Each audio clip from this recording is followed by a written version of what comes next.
Hi, hello. All right. Hi guys. Hello, hello. Happy, I guess happy Monday, right? Happy. Still Monday. All right guys. Hello, hello, hello. Let me see, who do we have here? Who do we got? Who do we have? We got a lot to talk about today. And oh so little time. Let's see here. We got SoCal. Hello, SoCal. First one in here, SoCal. Doug, you failed this time. Normally you're the first one in here, Doug. Okay, just kidding. I'm doing okay, SoCal. Thanks for asking. Hello, there. Doug's number two. Okay, Doug's number two. Okay, hello, Doug. Uh, what'd you do, American against Doug? Um, did you go to you sent you called people to inform them of the Montana plan? That's fantastic. I love it. Hello, Meowzord. Yeah, that great story, Meowzord, about them firing an artillery shell over the highway. Sure, SoCal feels very secure over there in California, knowing that they're just firing off artillery over the highway and stuff, as if the California highways need more reason to be congested. And then the shrapnel from that hitting, I guess, JD Vance's car. Um, yeah, Doug, yeah, maybe we will. If we have a little time later, I would love to cover that. That'd be a good point. Thank you for the link there.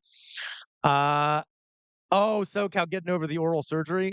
Yeah, yeah. Well, I'm glad, SoCal. I have a very sensitive mouth too. Um, Jeez, yeah, gosh, you've been going through a lot with your mouth, haven't you, SoCal? I'm the same way. Hey, Dolly boy. Hello, hello, Dolly boy. Okay. Um. Uh. All right. What else? What I get? Yeah, I led the show me what democracy looks like. That is so awesome, Doug. Isn't it? Doesn't it feel so empowering to do that? Okay. Louise. Hello, Louise. Glad to see you here, Louise. Um. Oh, great, SoCal. I guess maybe that's been an ongoing issue there in California, okay? Just generally, highways, etcetera. Why does it seem a little crooked to me? Am I going crazy? It is a little crooked, isn't it? I'll fix it. Okay. So hello, folks. Hello. So first thing is first. I have 5 super chat limit up here. If we get 1, I'll put on the jester hat. If we get 3, I'll put on the collar. If we get 5, I'll put on the makeup. If we then get on to 7, I will do a brief Q&A, and then if we get to 10, we'll do a Jester After Dark stream, okay? Or if we get to $50, I'll just do all of it, okay? That is accurate, SoCal. That would be the only straight thing about me if this camera were in fact straight. Um, uh, you're not just our hey, J-Mac, you're not just our stepdad, you're the dad who stepped up. In what regard, J-Mac? In what regard? Do you mean like Saturday? But yes, thank you, J-Mac. Yes. Okay, sure, I'll take the compliment, J-Mac. Okay. All right, guys. So, um, few things I want to talk about. Uh, okay. First of all, I do have a little, just it's very brief kind of presentation here on something that happened in Chile in 1988. It's very brief. Like I say it's brief and it takes forever. This is just very short. It's like a few slides. Then I want to talk to you all. I've been doing all the research still for the Sengoku presentation, and I'm running into some very interesting things that I'm like obsessing about because I'm neurodivergent. I'm some things I'm obsessing about. I just wanted to share with you. I just wanted to share with you some of the cool history things I'm running into. Um, Okay, Toya Toya Toya, hey, hey, hey, how did welcome Toya Toya Toya. How did your pro It went really well, Toya Toya Toya. There were thousands of people there. Of course, it started raining later. Exactly, J-Mac, down with Pinochet. It started raining a lot later, so I wasn't able to stay as long as I wanted to. But yeah, it was a great time. A lot of people you know, had more people on stream than I've ever had before. But yeah, it was nice. It went very well, Toy Toy. Yeah, okay, down with Pinochet. Okay, all right, guys. So, and then after I get done telling you about some of the cool, nerdy things I'm running into, trying to do in-depth research into the Sengoku period, I have some announcements to make. Then we'll do Discord reactions, etc., etc. Okay, you all know. You all know. If you're over on Twitch, feel free to follow, or if you become a subscribing member, you can do that for free through Amazon Prime, and then you no longer have to see ads. Okay, yeah, there was over 200 people live at one point. Yeah, I know. I kind of argued with some of the trolls, Louise, and folks. I know there's a method to my madness. Okay, there's a method to my madness. I actually got several of them to email me to talk to me. I got 3 of them. 3 of them actually emailed me, and talked to me, saying that I seem reasonable and they wanted to actually discuss these things with me, which is progress of a sort. And anyway, which is why I kind of approach it the way I do. Um, hey, J-Mac, I couldn't help it. There were a bunch of people on there. Yeah, you're right. I said you're all a bunch of monsters. I said that to people who were denying the genocide because I can't stand that shit. Okay. All right, guys. So, oh, thank you, Malzord. Perfect. Okay. That'll count as one. And since that did count as one, we'll put on the jester hat. Thank you, Malzord. All right. Oh, did you sub too, Alan? Alan, what did you do? Did you do a bit? Did you send a bit? I know, I know. I know, Louise. They were right. Okay. Let me know what you did there, Alan. Because I can count it if for some reason it didn't pop up. Okay, guys. Oh, did you, Alan? Was that today you did that, Alan? Uh, did you do that today, Alan? Because if it did, I will count it. Hello, Tiago. Hello. Um. Oh, that's so weird, Alan. Oh, yes, because I added. By the way, over on Twitch, folks, I added the hats next to everyone's names finally. Right. Okay. Maybe we'll talk a little more about. Um. Uh. Okay, so we'll also talk a little bit more about the protests. Okay, so let's get into this really fast here, just so we have time for it. Hello, hella nice wings. You got some hella nice wings. All right. So this is going to be a very brief presentation. I feel like such a teacher. I have my tea here, standing here like I'm, sitting here. Um, that's so weird, Alan. But Alan, I will count it. So that'll count as one. So that means that if we get one more, I'll put on the collar. Okay. All right. So the 1988 Chilean referendum. Now, yeah, totally first day of class vibes, right, Meowsord? Okay, so I have emphasized many times on stream the need for something called revolutionary optimism, right? And the fact that when trying to combat fascism, especially electorally, yes, Matt Saigai, it's a bit early. I did start it a bit early. I started it about half an hour early. Um, Especially when trying to fight fascism electorally, or I should say, fight authoritarianism. Not necessarily fascism, but authoritarianism. One needs to exhibit revolutionary optimism. You need to present a positive vision of the future that actually gets people on board with your vision. Okay. Thank you, Alan. That's perfect. Okay. Treasure train. Woo. There we go, Alan. So that'll count. One more, and I'll put on the collar. Okay.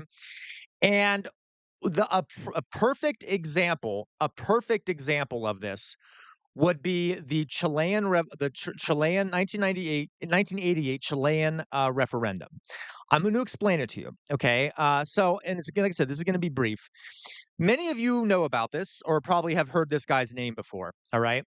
So, it actually, this event that I'm about to talk about actually occurred on 9/11, literally 9/11. Okay.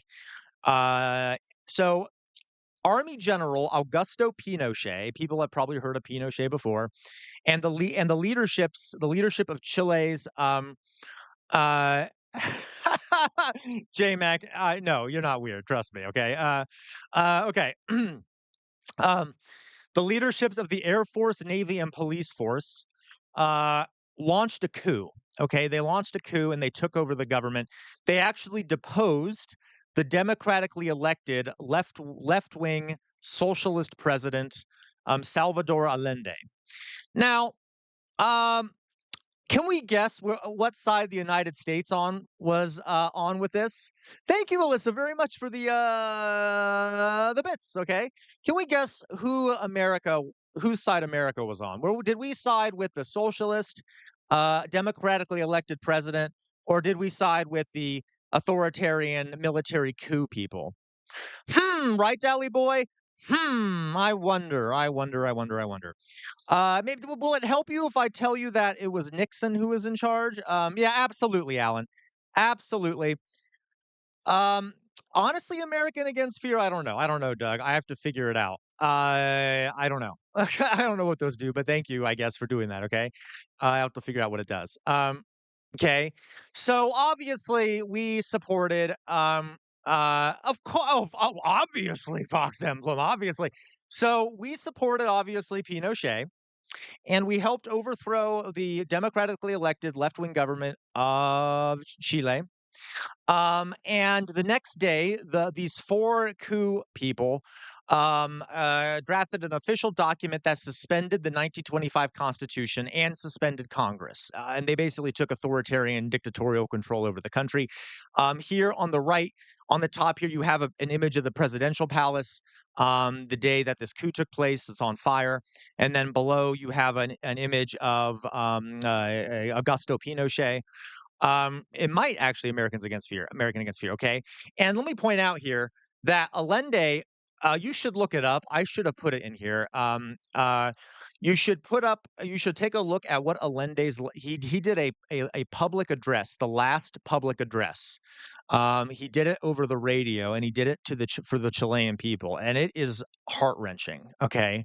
Him talking about just wanting to give the Chilean people a better future and stuff, and that American forces allied with Pinochet are working to destroy their country. And he actually ended up committing suicide before he was even captured by the coup plotters, because he was going to be captured and probably executed anyway. But very heroic man, Salvador Allende. Okay. All right. And yeah, totally, Fox Emblem, okay? And after his rise to power, okay, Pinochet launched an extremely vicious campaign of persecution against leftists mainly, socialists, political critics, really anyone who spoke out against the regime. He did a big program of disappearing people, where literally people just disappeared. It's thought that it resulted in around the executions of around 1,200 to 3,200 people. But that is a low estimate, by the way, because a lot of these people were disappeared. A lot of them are still gone. We don't know where they are. So probably dead. And the internment of as many as 80,000 people, and the torture, literal torture of tens of thousands more. Okay. By the way, the United States aided with this. The CIA launched a program called Operation Condor, which was a campaign to root out left-wing elements all over Latin America, including in Brazil, Argentina, Chile, Colombia, Venezuela, everywhere in Latin America, using terrorism and imprisonment and fear tactics and things and propaganda. And that was Operation Condor. And we basically did it with Pinochet. Okay, so we helped him in all of this. All right. So that's a side note. All right. Well, this is what ends up happening. Okay. After 15 years of rule, so he had dictatorial control for 15 years. Okay. And there were a series of uprisings all across Latin America against authoritarian rulers. And the international community and even the United States, another one of these imperial folly things, started pressuring him to restore the country to democracy, kind of. Okay. Um, and he was deeply unpopular because a lot of the things he had done, and there was kind of like an Arab Spring type thing going on in Latin America that made his people more wanting a democracy. Okay.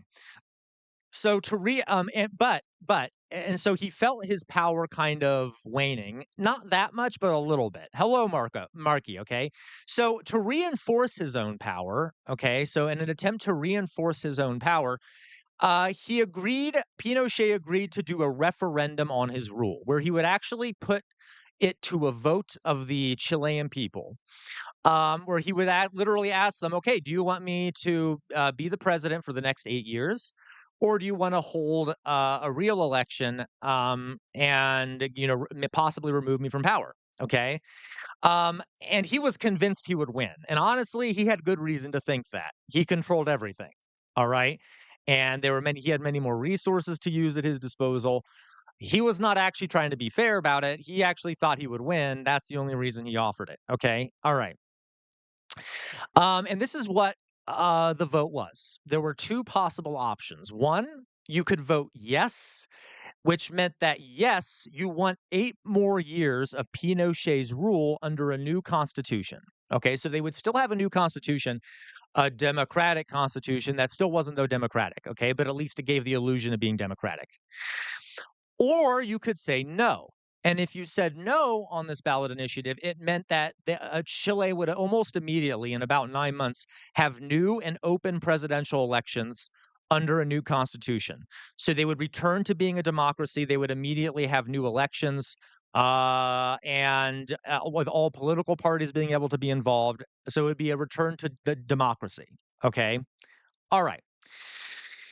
Weirdly enough, Pinochet he kind of allowed all the opposition to speak openly about this, okay, to at least give the appearance. He was also being monitored by international monitors, so to give the appearance that it was a fair election, okay. And it kind of was. It actually was kind of a fair election because he was being monitored and he thought he would win, so he didn't really care. All right. Now, again, though, still not very fair. Why? He only allowed so all the media in the country was controlled by the regime. He only allowed the opposition a 15-minute slot every night on TV, okay? And they could say whatever they wanted to there. It wasn't, like, censored, unless, of course, it was promoting violence or something, but it wasn't censored. But he only allowed them a 15-minute plot, a piece of, uh a 15-minute, I guess, segment to do advertising and talk about about trying to convince people to vote no. Okay. Now, of course, on the other hand, he also gave his regime 15 minutes. And then, of course, they also had the rest of the day to say whatever they wanted because they controlled the TV channel. So you see how it's unfair. All right. So this is so let's go. So these are the two symbols, okay? These are hello Oz, happy birthday Oz, happy birthday. So glad to see you, Oz. Very glad to know it's your birthday. Okay. Okay. So the part of the reason we're talking about this, folks, I want to show you the difference in how they did their propaganda or their messaging. Okay. On the left here, you have the slogan for the pro Pinochet yes voters. Okay. This is the symbol. It says C. So, like, vote yes. And it's the colors of the Chilean flag. All right. Um, oh, London. Hello, London. Welcome, London. Okay. It's the colors of the Chilean flag. Honestly, it's kind of boring. I mean, we could look at this and be like, "Hey, it's slightly italicized. It looks like there's a little bit of movement there, but still not, it's just kind of dull." Right? Okay. The No campaign, so the anti-Pinochet people, this was their symbol.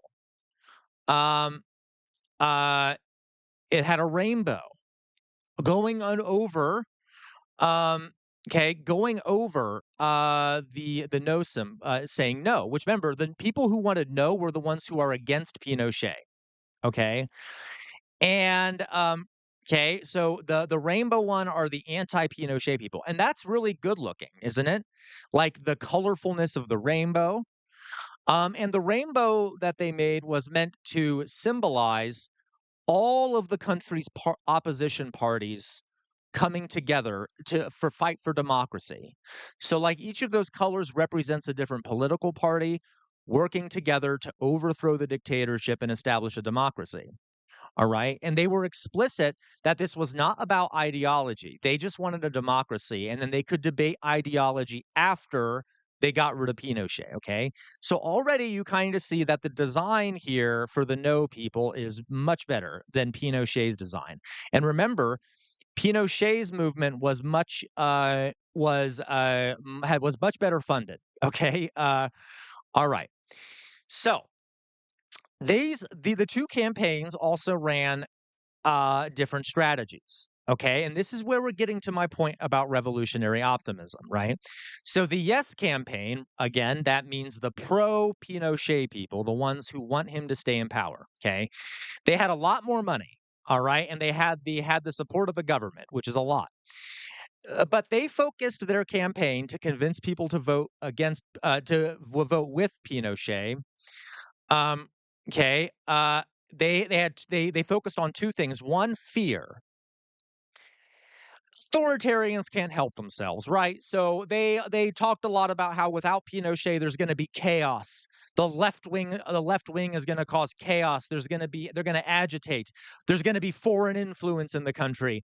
We need to fear, fear, fear. Be afraid, be afraid. You need to support Pinochet so that you're to save the country. Okay, a lot of scapegoating, classic authoritarian stuff. Oh, I know, right, Dolly Boy? Dolly Boy says, the irony of him talking about foreign influence. Absolutely, absolutely, Dolly Boy, okay? Now, the other thing they focused on, because as you know, authoritarians can't help themselves, was building a cult of personality around Pinochet and making him more personable.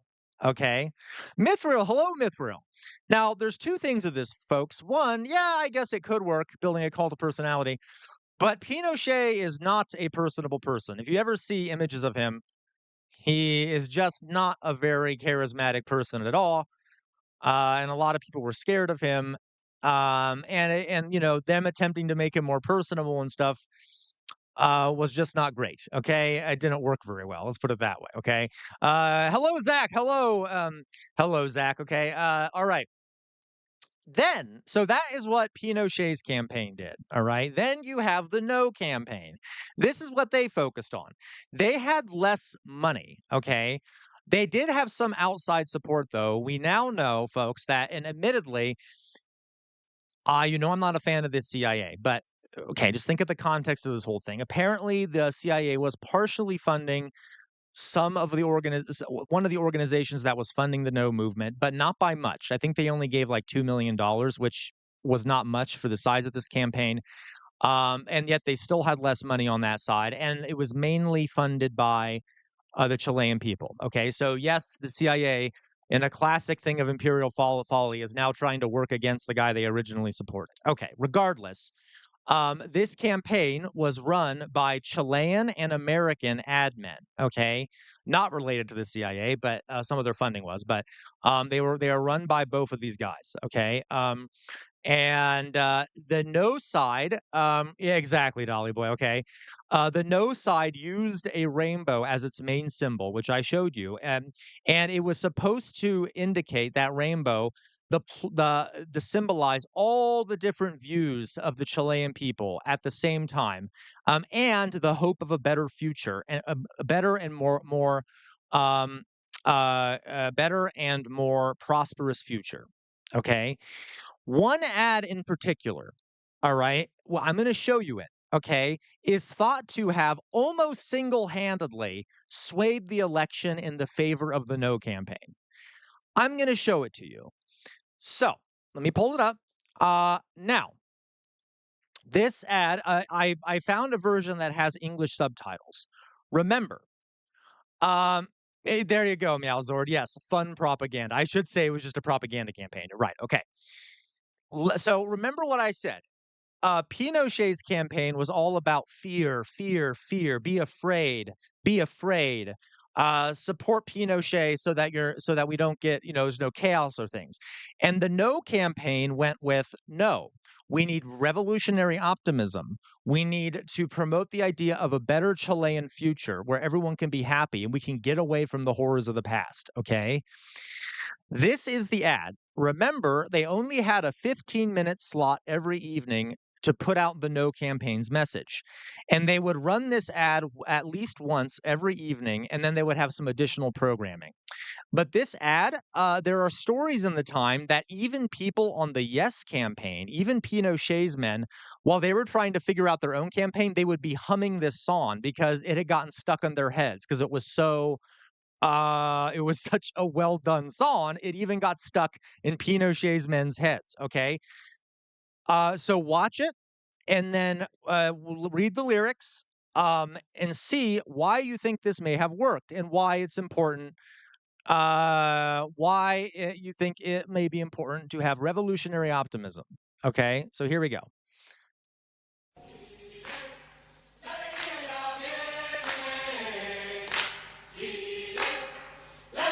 Right, Dolly Boy.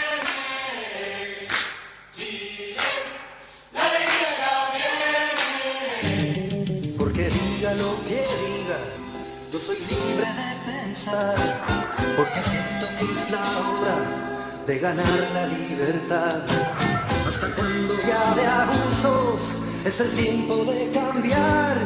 Porque basta de miseria, voy a decir que no. Porque nace el arco iris después de la tempestad. Porque quiero que florezcan mis maneras de pensar. Porque sin la dictadura a la alegría va a llegar. Porque pienso en el futuro, voy a decir que no. Vamos a decir que no. Oh. Con la fuerza de mi voz, Vamos a decir que no. Oh. Yo lo canto sin temor. Vamos a decir que no. Oh. todos juntos a triunfar. Vamos a decir que no. Por la vida y por la paz. Terminemos con la muerte, es la oportunidad.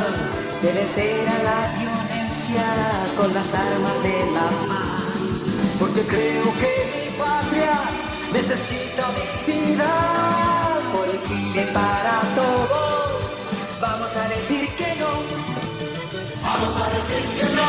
Oh. Con la fuerza de mi voz, Vamos a decir que no. Oh. Yo lo canto sin temor. Vamos a decir que no. Oh. todos juntos a triunfar. Vamos a decir que no. Por la vida y por la paz. Vamos a decir que no. Chile. La alegría viene. Chile.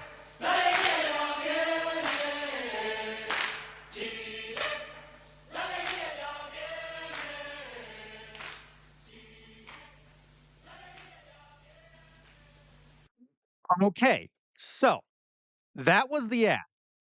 Um, can you yes, okay, let me see what you all said here, and then, by the way, look at the end here, it just ends with a no and a rainbow, okay? Now, let me see what you said here. I saw some great, uh okay, Meowser, I agree, it does kinda have, like, a Folgers vibe, right? And it makes sense, like, there were Chilean and American ad men who were kinda, helped craft it, yeah, mithril, exactly. Played in a major key, a quick tempo, lines ending on an up note, all positive things, right? All things that make it sound happier, fun, uplifting. Right, Zach? Like, folks, I have this song stuck on my head. I listened to it once this morning, and I now have it stuck in my head. And now this is the second time I have it stuck in my head. Right, Dolly Boy? Don't you want to go vote no now too? Okay.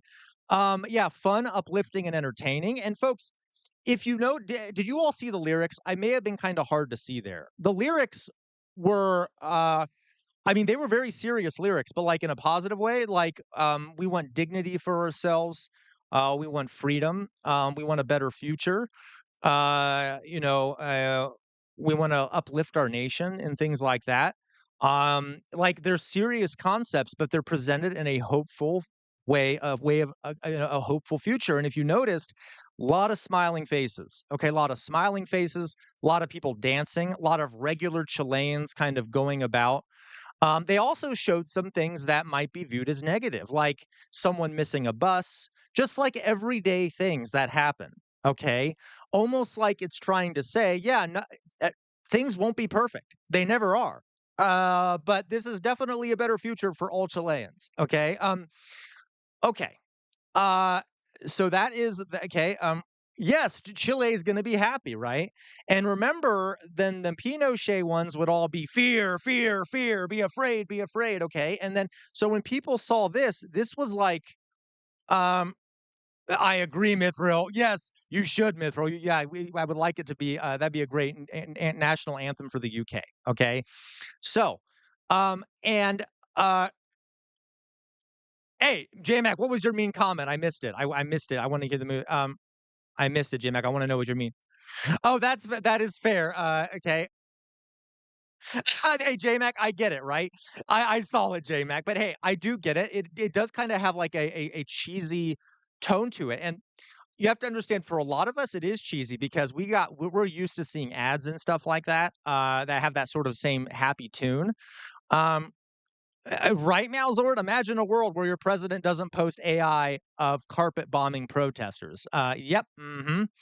But I get it, J-Mac, it is a bit cheesy, okay? Yeah, this is from the '80s, so this was a different time, right? I get it, okay? Maybe not Taylor Swift, Zach, but okay. You're right. It is very '80s. But this was popular at the time. Okay, so all right. I know. Yeah, yeah. I don't want Taylor after. Okay, for all the Swifties out there, please don't hate me. Okay. Yes. Okay. Yep. He was pardoned. So let me go back. Yes, SoCal. He was pardoned. So let me go back to this. Um. And so the results of the election was this: 44% said yes, 56% said no. The regime of Pinochet was over. As a matter of fact, he attempted to hello Drusilla. He actually attempted to maintain power because remember, he didn't actually expect to lose. But he attempted to maintain power and all the other of the junta around him, the people around him are like, "No, you're done. Okay, you've lost." I guess credit where credit's due, the other sort of dictatorial figures around him, not actually giving them credit, they did say, "Okay, nope, the people have spoken, you're done." And they had new elections and the dictatorship was over, okay? Um, and it is heavily thought by historians that ad campaign played a major role. I mean, obviously also the abuses Pinochet had done, but, okay, all right, okay? So again, that's true, Zach. Probably not. So this is the power of revolutionary optimism. Okay. By the way, there's a great movie that is about this ad campaign. I have not seen it. I've heard about it though. It's called No, and it's like a dramatization of all the stuff leading up to the election and like their ad campaign and their various campaigns. Okay. Dolly Boy, it's possible. Although Pinochet was under the impression till the end that the America supported him, okay?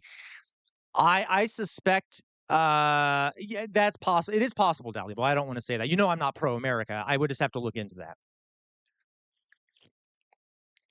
Okay. Alright. So that is that story, alright? Um, yep. Yeah, absolutely, Toya. Okay. Alright. So that's just my brief little presentation.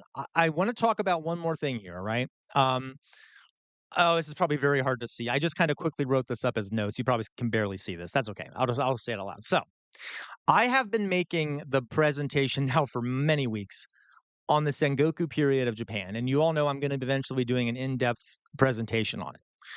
I am becoming addicted to it. Uh, yeah, Mithril. You're right, Mithril, and it's very so Mithril says Thatcher, which implies US backing, supported Pinochet till his death. That is true, Mithril. Um I don't really know. I have to look into it because the CIA was, but this could be an issue of some imperial confusion because the CIA was partially backing the No movement. We don't. I'd have to look into it. It's very possible, Mithril. You know, it's very possible. Okay. All right. So, here we go. So, I've been doing research in the Sengoku period, and I'm just going to share with you a few things because I think it's super interesting.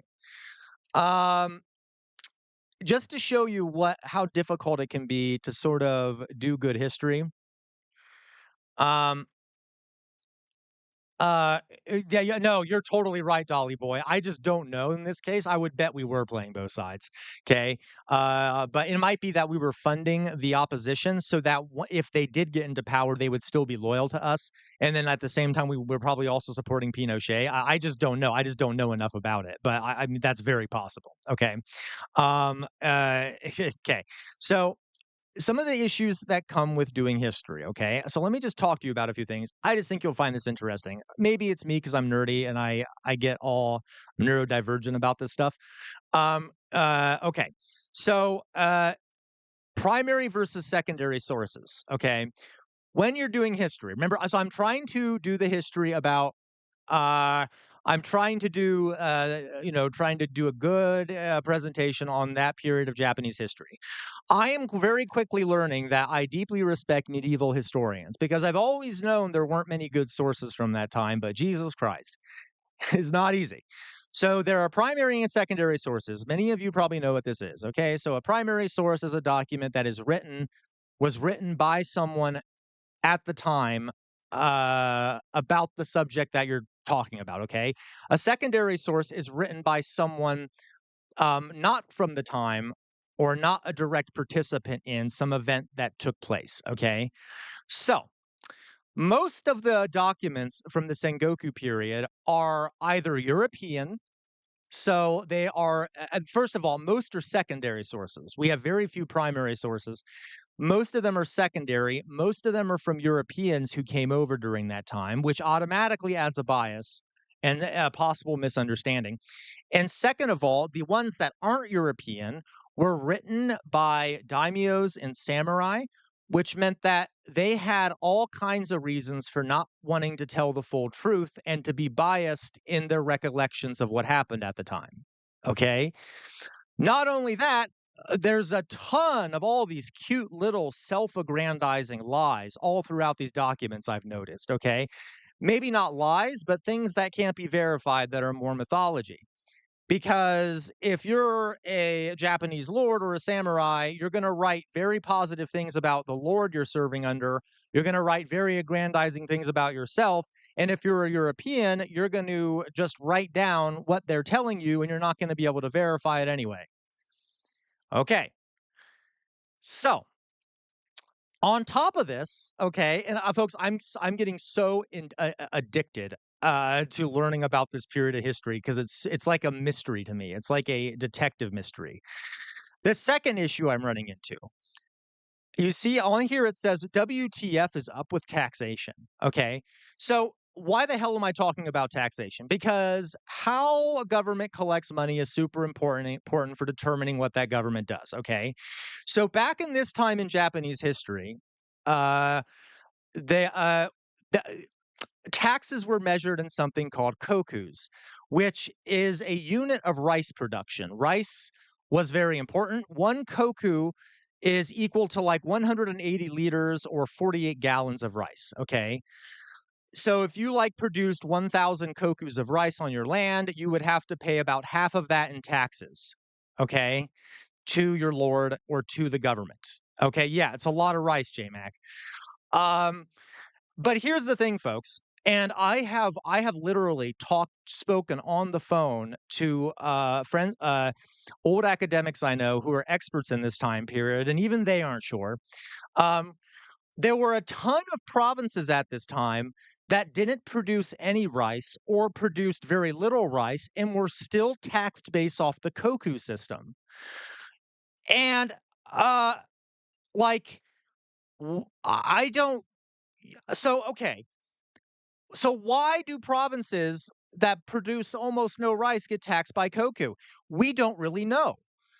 The theory here is that maybe they would calculate like goods produced in terms of rice production. So like if you produce cloth, they would say like, okay, 50 things of cloth is equal to like, I don't know, 20 gallons of rice or something. That's possible, but there is zero record of any sort of conversion here. So like don't know what would have been considered how much rice, and we have no documentation of it, none. We just know that this was collected as a tax. Okay. That sounds small, but when trying to determine these things, it gets very complicated and it's very important. Second of all, um, second of all, I also have found, okay, that there were tons. So there was a lot of revenue also off, obviously going to like Japan's government. Okay. But as farmers produced more and more and more rice, and we know that they did, we know for a fact that they were producing more rice, the amount of taxes going to the government did not go up. Which implies, and there's no record of this, which implies that the peasants had become very good at hiding the rice that they were producing so that they wouldn't have to pay their taxes. But there's no record of this. And so, okay. So again, I'm still researching all this. I've gotten very much stuck on this whole rice production thing and how interesting it is. Okay. Okay. And eventually the government kind of collapses and breaks into civil war because it can't collect enough taxes. Anyway, okay. On top of this, the last thing I'm having an issue with here, okay, is that there are all these superstructural biases. So, like, we all have this idea that the samurai were honorable people who had adhered to this code of honor. Well, the Bushido Code, right? I am finding very quickly that that was much more not the reality. It was a ideological. It was sort of like the superstructure. It was sort of the illusion around the samurai. But holy shit, were they brutal? Okay, holy shit, were they brutal? Like, and not honorable in many, many ways. Okay. That being said, so I'm also having to sort out in a lot of these documents what is true about the samurai and what is sort of a superstructural flair added to keep them in positions of power. All right. Those are just some of the things I'm having to deal with. I know it's kind of nerdy for me to talk about them. I am just like getting a nerd boner over all of it. Okay. So again, I will eventually do this presentation. I just want you to know how in depth I'm going so that you can you can see why it's taking so long. Okay. Uh, okay. All right, guys. So that's that. We can move on to the next thing here. I just wanted to give you an update on that. All right. Um, and by the way, it's also funny because I've read obviously, I don't speak Japanese, but I've read some Japanese sources that have been translated into English. Um, oh, thank you, Malzor. Thank you, Malzor, for the 100 koku. Thank you very much. Okay. I will put on the collar for that. Thank you. It's another funny thing here, folks, is that, and I kind of knew this already, but it's so interesting reading.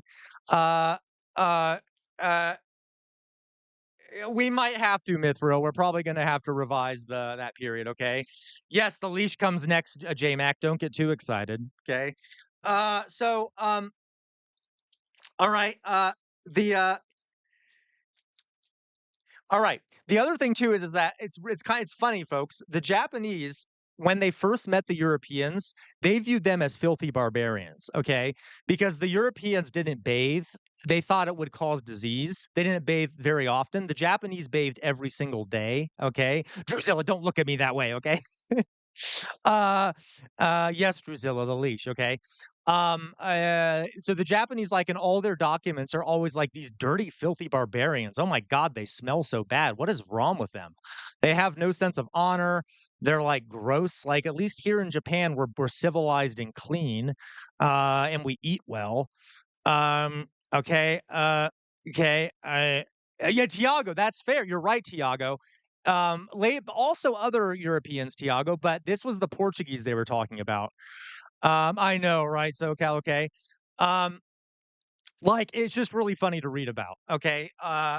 And also the Japanese, there's not many Japanese folks that genetically have red hair. And so a lot of the Japanese folks who saw the Europeans, they saw the red hair and it was like shocking to them because they had never really seen it and they thought it was really cool. It's just something else that's interesting I found. All right. So, and also the Japanese shave. They most times they didn't have beards, and the Europeans had beards, and the Japanese are like, "That's disgusting. What's wrong with you?" Okay. Anyway, okay. Anyway, yeah, they got very scared of the gingers. All right, guys. So, folks, if we get two more super chats, okay. If we get two more super chats, I will put on the makeup, and then if we get two more after that, so if we get to seven, um, I'll put on the makeup. All right. I'm sorry. I will do a Q&A, and then if we get to 10, I'll do a gesture after dark. Okay. So thank you everyone who's contributed already. Okay. All right. So what we're going to do next, folks. There's a lot that's been going on. Okay. First of all, though, I need to make some announcements. Do you guys like my bony hand here? Been using it as a back scratcher for Halloween. Oh, that feels so good. Okay.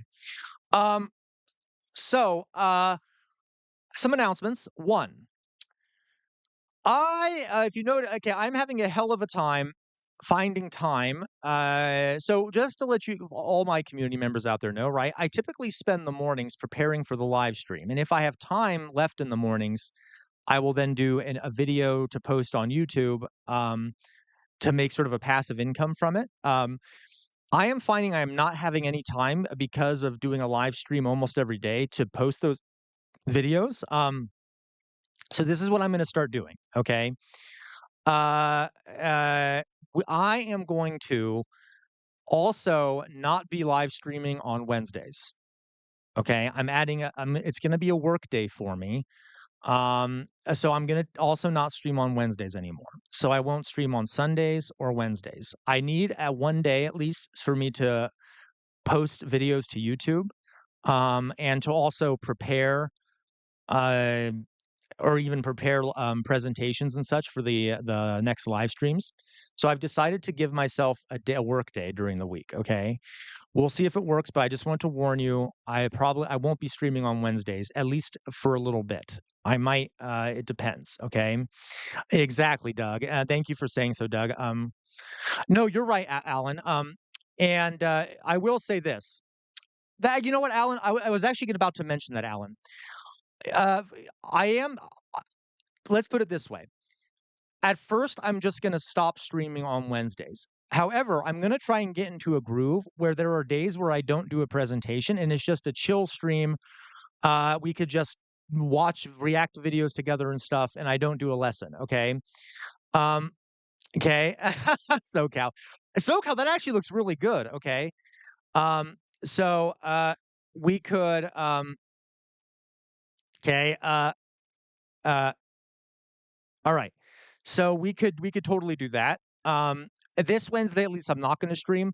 And then maybe at some point I will do like a members only stream where all the paying members and stuff can just talk about how to structure it coming in the future. I just need to figure out a way because my time management is horrible and it's partially my fault. That is true, Doug. I'm thinking because Alan was right when I do like current event streams and stuff. The thing is, folks, is that even that takes some research. I need to figure out a way to stream where I don't need to do so much research to begin with, so that I can.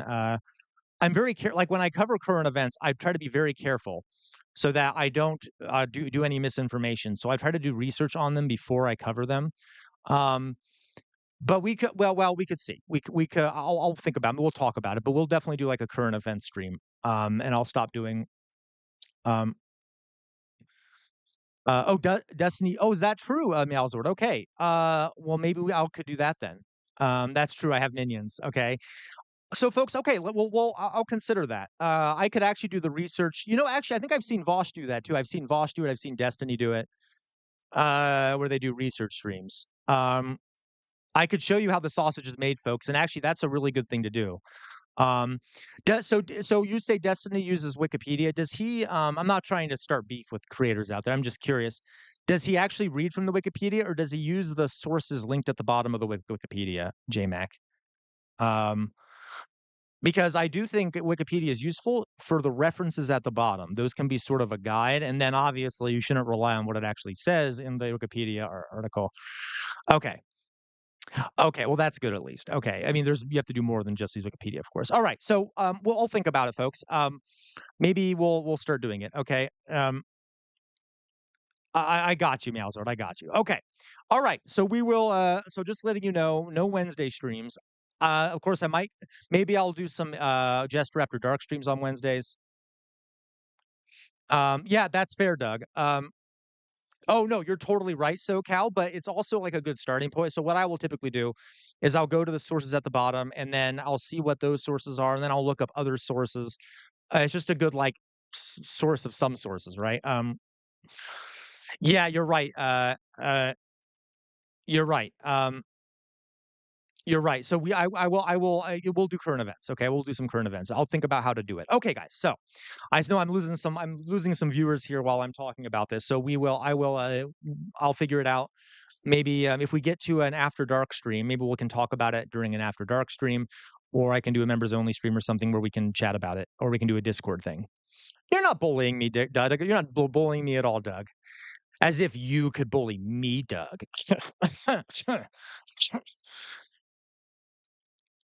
You know I love you. I'm just kidding you, Doug. Anyway, okay. So, all right. So let me what I wanted to show you, okay? Ooh, J-Mac, that's a good one. Okay. Uh, okay. SoCal, that's a secret. I'm just kidding. Okay. It's a joke. It's a joke. Okay. All right. Uh, okay. If Tiago, how dare you? Okay, how dare you?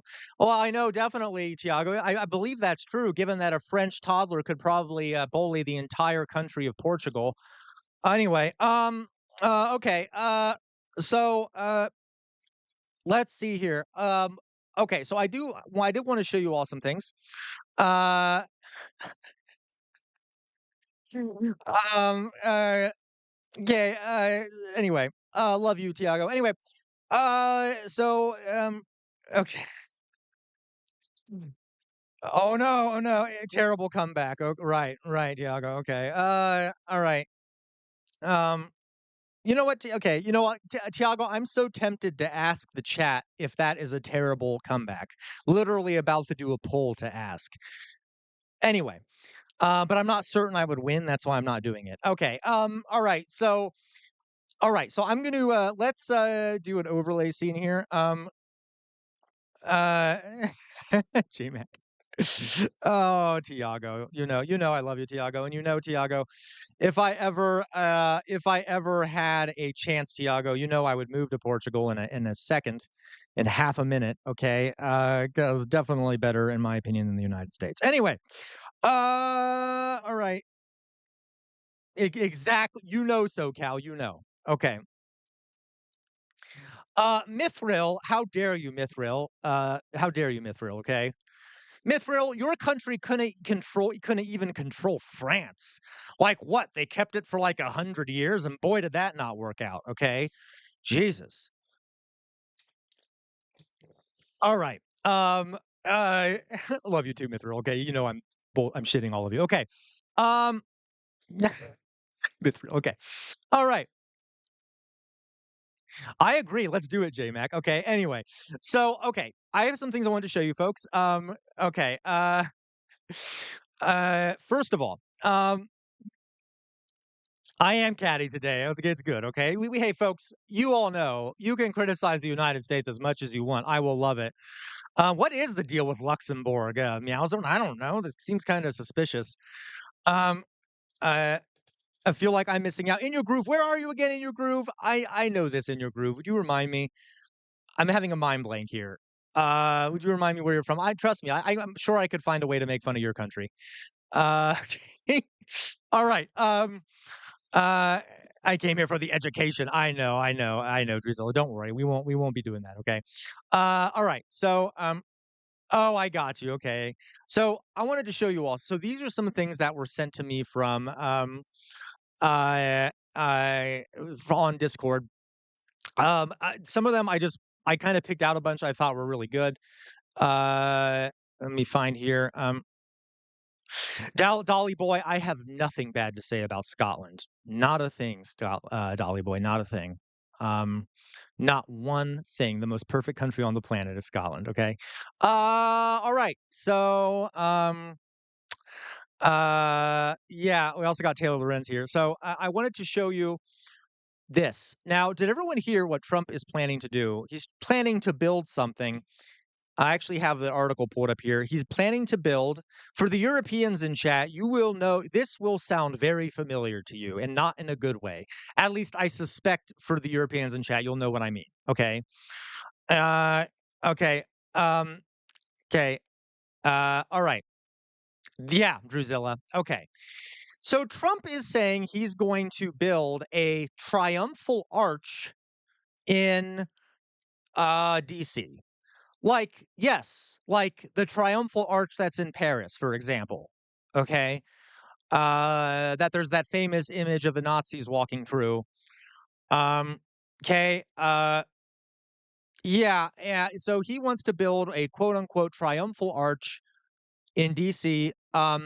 A few notes here, if you notice, so here him holding up little models of this thing in what can only be described as an extremely fascist architectural choice. Yeah, you're right, Drusilla. Yeah, and by the way, folks, he's holding up his little models. Yep, Toya, Toya, Toya, not a joke. Totally. Yep, every good dictator loves a good arch. As a matter of fact, folks, the phrase triumphal arch, okay, um, comes from the word triumph. Back in ancient Rome, when like a consul or a general or an emperor had a major military victory, the Senate would throw them a triumph, which was like this massive celebration in an attempt to grant them immortality after a victory. And over time, that practice ended up kind of resulting in a dictatorship under Julius Caesar. On furthermore, Napoleon built another dictator built the Triumphal Arch over in Paris. They typically represent authoritarian leaders in a sort of a fascist representation or a dictatorial representation. Okay, yeah, this is his only skill, Mauser, showing off little things of real estate. And he's gonna pay for it with the people paying for it are actually a bunch of corporate entities. They're the ones who, they're the what totally, guys. They're the ones who paid for the ballroom. Uh, yeah, it's beautiful, Mithra. I will say the Arc de Triomphe is beautiful. Yeah, that's true, Doug. I guess it's not that bad, right? Uh, uh, and okay. Anyway. It's being paid for by these corporations and wealthy people who paid for the quote unquote ballroom that's now going into the White House. Um, uh, of course, he's very unclear. He said, we'll use that. He's talking about the money left over from the ballroom. We'll use that probably maybe for the arch or something else that will come. What does that even mean? We will use that probably maybe for the arch or something else that will come. But we love to fix up Washington, he said. Okay. Oh, it'll totally be rushed and put up that way. Okay. Um, yeah. Okay. Okay. Yeah. Oh, Tiago, I see the problem, Tiago. Trust me. It's going to be so tacky. Yeah, Tiago, I do see the problem. Not only the French Tiago, but Napoleon. Okay. And yes, the French too, which we all know about the French Tiago, don't we? Anyway. Okay. Okay. Um, so, okay. And again, he hasn't been clear about when it's going to happen or anything. Okay. Uh, That is true in your group. If he's distracted by vanity projects, it might be a good thing. That is very true. It very possibly, Drusilla, we're not sure if any of it will come from taxes, but it's been very unclear, and I would not be surprised if it was. Okay. Anyway, so just something to think about. And because of this, I wanted to watch this. I haven't seen it. I think it was Meowsword that sent it. This is just Pearl Mania talking about it. So let's see what Pearl Mania has to say Just here. a heads up, it's never a good sign when the leader of your republic suddenly out of nowhere announces that he's going to build a giant arch of triumph to himself. That's not been a good sign for your republic, guys. I just want to point out that symbolism since a lot of people Yeah, are getting Mithril. real obsessed with what does and doesn't look like a fascism. Anyway, the president of the United States declared that he's going to build an arch last night. Nobody saw this one coming. Literally, nobody did. He was just like, "Yeah, I'm going to build an arch," and they're like, "Who's it going to be dedicated to?" And he's like, "Me." just going to build an arch. And like historically, this is it's bad, okay? It's being based off the Arc de Triomphe, which is an arch that was built in Paris that was ordered by Napoleon. You guys know who Napoleon was? He was the leader of the French Republic, who then made himself emperor one day. And Yeah, republic, right? Classic, the French Republic ran by basically a single his man. Okay. coronation marched right by the site of the Arc de Triomphe. It was finished years and years and years later, but like he made it a big deal. He's like, the arch is a big deal because the arch was being I'm sorry. I know I keep pausing here, but Doug made a very good point. Okay. Doug said reporting says it's privately funded by corporations, another putting on the crown looking like an old king. Yes. Okay. Oh, I'm sorry. Oh my god, the chat went down. That was Drusilla. Doug said, "Reporting says it's privately funded by corporations and other turning USA into corporate oligarchy." I would not be surprised. Kimberly, I am not. Kimberly, you're stealing my thunder. Yes, Kimberly. Can we? I bet there's going to be lots of ad space on that arch. Like there's probably going to be a big marathon gas icon on it. Maybe it'll be a golden arch like the McDonald's arch. Okay. Maybe the Hamburglar. The Hamburglar will be on it somewhere. A big, I don't know, Raytheon weapons company will have a symbol. Exactly, Winterlinde, exactly. Winterlinde, what are you implying? Winterlinde says they also built guillotines in Paris, didn't they? But Winterlinde, that is in no way related to the building of massive architecture like the Palace of Versailles, while the people of France, which are like the American people, were suffering deeply in poverty. Okay, that has nothing to do with the guillotine, all right? By the way, I really want a guillotine tattoo. Anyway, yes, Winterlinde, absolutely. Okay, yeah, Palantir logo. Probably will. Yeah, Meowsword. I would not be surprised if there's a bust of Trump on it. Okay, like I literally want it. Okay, all right. Let's see here. Built to celebrate a big military victory that he had, right? He was Exactly, like, this is Kimberly. a big military victory. I'm just like the Roman generals of old. And you see, the Roman generals of old, that's where we get the term triumph, that and the arch Yep. idea from. See, back in the Roman Republic, right? If a general, if he and his army that he paid out of his own pocket, Yeah, well, you're absolutely, Drusilla, the ancestors do hate it because, as you know, guillotine, Dr. Guillotine, the guy who made it, was executed by the guillotine. So it's kind of sad that it is known after him now. if they won a big major battle, the Senate would Oh, Doug, declare a okay. triumph. They would give them a big parade and they would march into Rome and they would march underneath this big arch. And it was a big deal. And so that was a big thing. And there was this one guy who was paying his own army, who had all these big victories, and the Senate wouldn't give him a triumph, right? So you know what he did? He overthrew the Senate. That man's name was Julius Caesar. And then after that, all of his SoCal, descendants and maybe. other people who declared themselves as emperors started to build these arches of triumphs everywhere Yes. Yep. because they wanted to have their big parades too, and they wanted to Mhm. have a big monument that no one would ever forget them about, even after long after they were gone, and they wanted to put By the way, I'm gonna do a stream sometime about it'll be one of our in-depth streams on this Roman ideology. It was one of the options, on the Discord. By the way, if you're not in our Discord, please join the Discord. I don't think I did I forget to pin it? I forgot to pin it, but, by the way, folks, okay, forgive me, I gotta do this real fast. If we get, 2 more super chats, I will put on the jester makeup. On the screen here is a buy me a coffee QR code. You can send me a buy me a coffee there. If it's $2 or more, that'll count towards the super chat goal. Also, please join our Discord. It can be found in a link beneath the video. We have a great growing community on there. I also post resources on there. Yeah. All right. What was I asking? Oh, yes.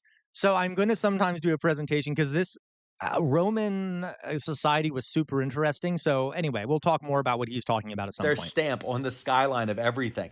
Caesar's a really interesting guy though, because he also was the first Roman consul, which was their version of president, to put his own face on money. Yeah, so he did that. He paid his own troops with money that he commissioned with his own face on it. Anyway, the government's shut down and we're not currently paying our troops. But don't worry, the president who's going to build a giant triumphal Yes, arch to toy, himself toy. has declared that one of his billionaire friends can just pay the military for him now. That's all good, right? We're Oh, absolutely, is Doug. that as deep of a symbol as a necklace with lightning bolts? Just a heads up, it's never a good sign when the leader of your republic suddenly out of nowhere Right, announces Meowsword. that he's going to Okay. You did call it Meowsword. That's fantastic. Okay. All right. That was good. I really like that. Okay. Um, uh, right. That's true. Doug, I have no ability to do a tattoo myself. But yeah, I would mess that up really badly. Okay. So that's just what's going on with Trump and building this triumphal arch. Yeah, triumphal arch. Okay. Um, all right. All right. So here we have another one. All right.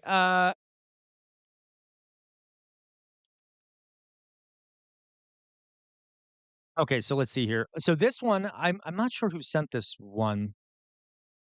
I think this is Alyssa. Yeah, this is probably Alyssa. So this, I guess, is sort of a feel good one. I guess this is well, don't know if it is. Apparently, a woman starts yelling at masked ICE agents. Uh, that is true. That is true, Drizzle. Me messing up a tattoo would be great content. Maybe I could do a live stream and go get a guillotine tattoo. All right. Uh, all right, guys. Let me just so let's watch this. This is a woman kind of going after an ICE agent. After that ICE agent is detaining one of her family members. Okay.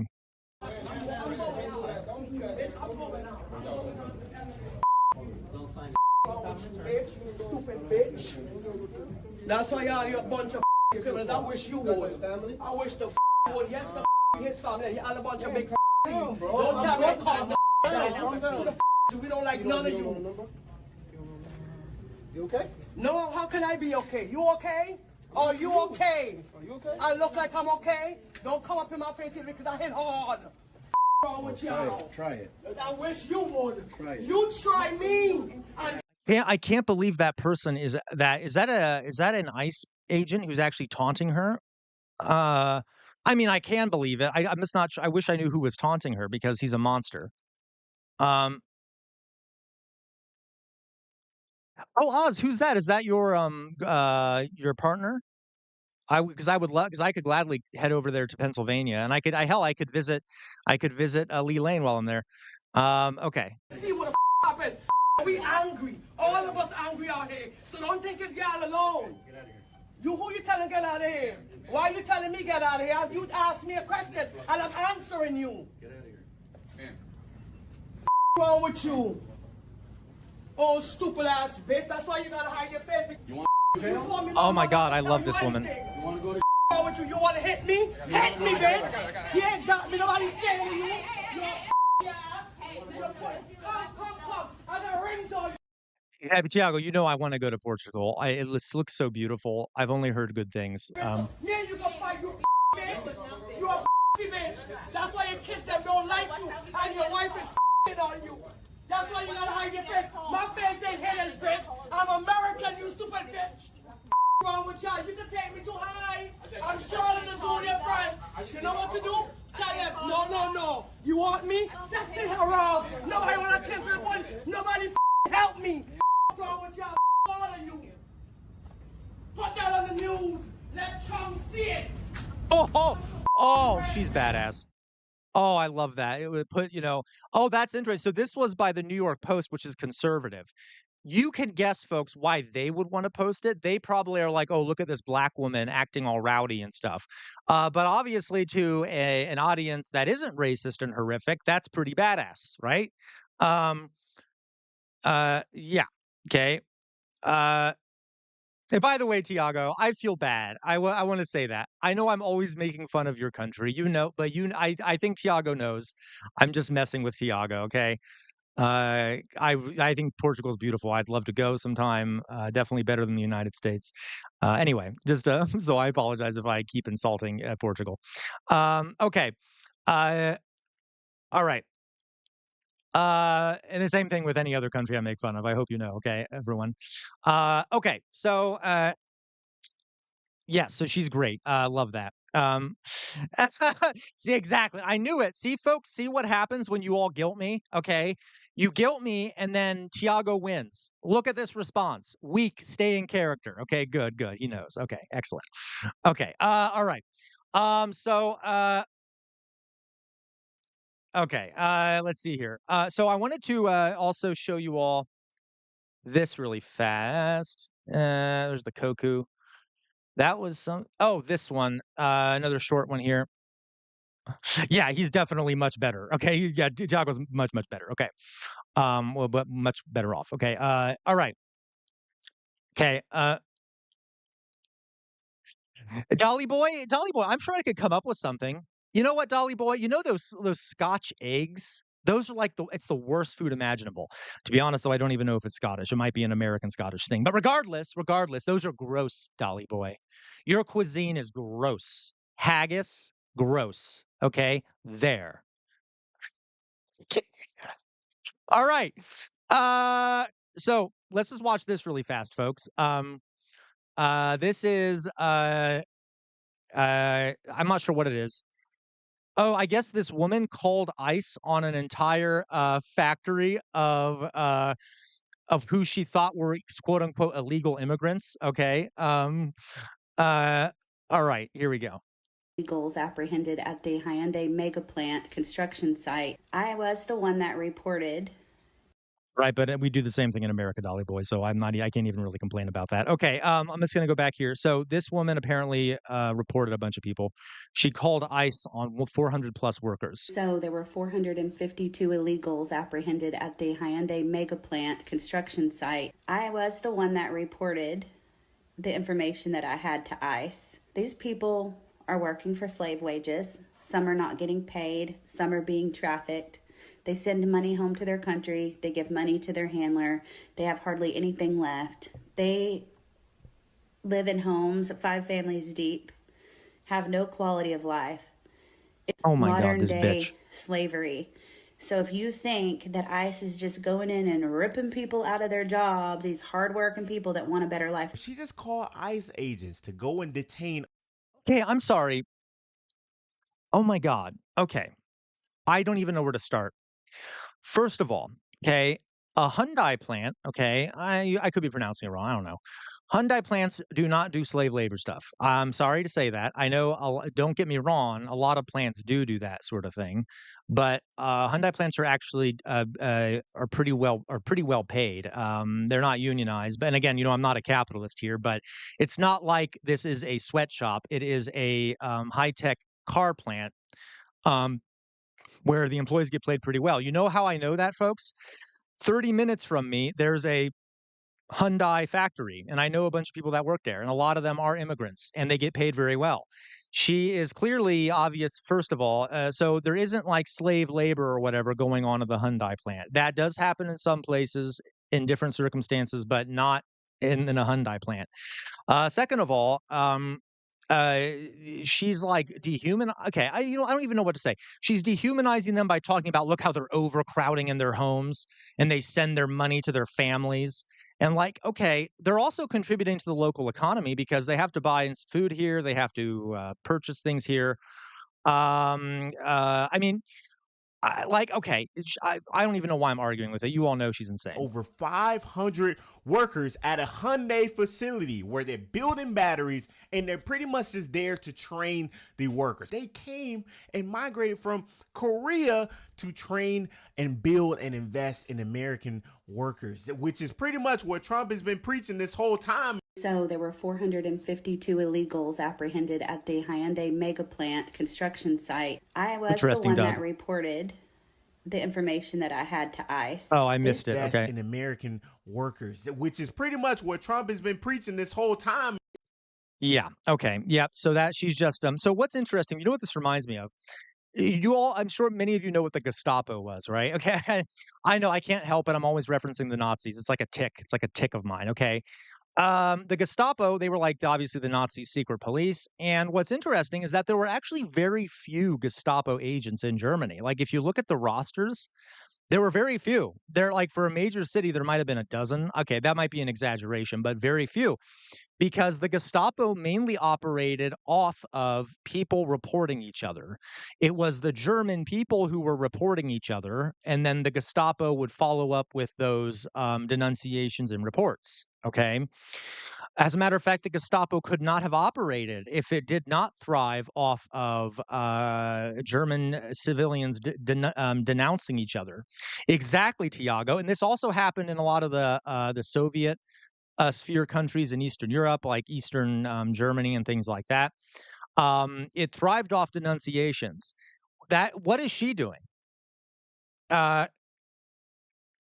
you're right, Winterlinde, right there. You go. Okay. Though at Winterlinde, that was a long time ago. I wouldn't say that's modern day Germany.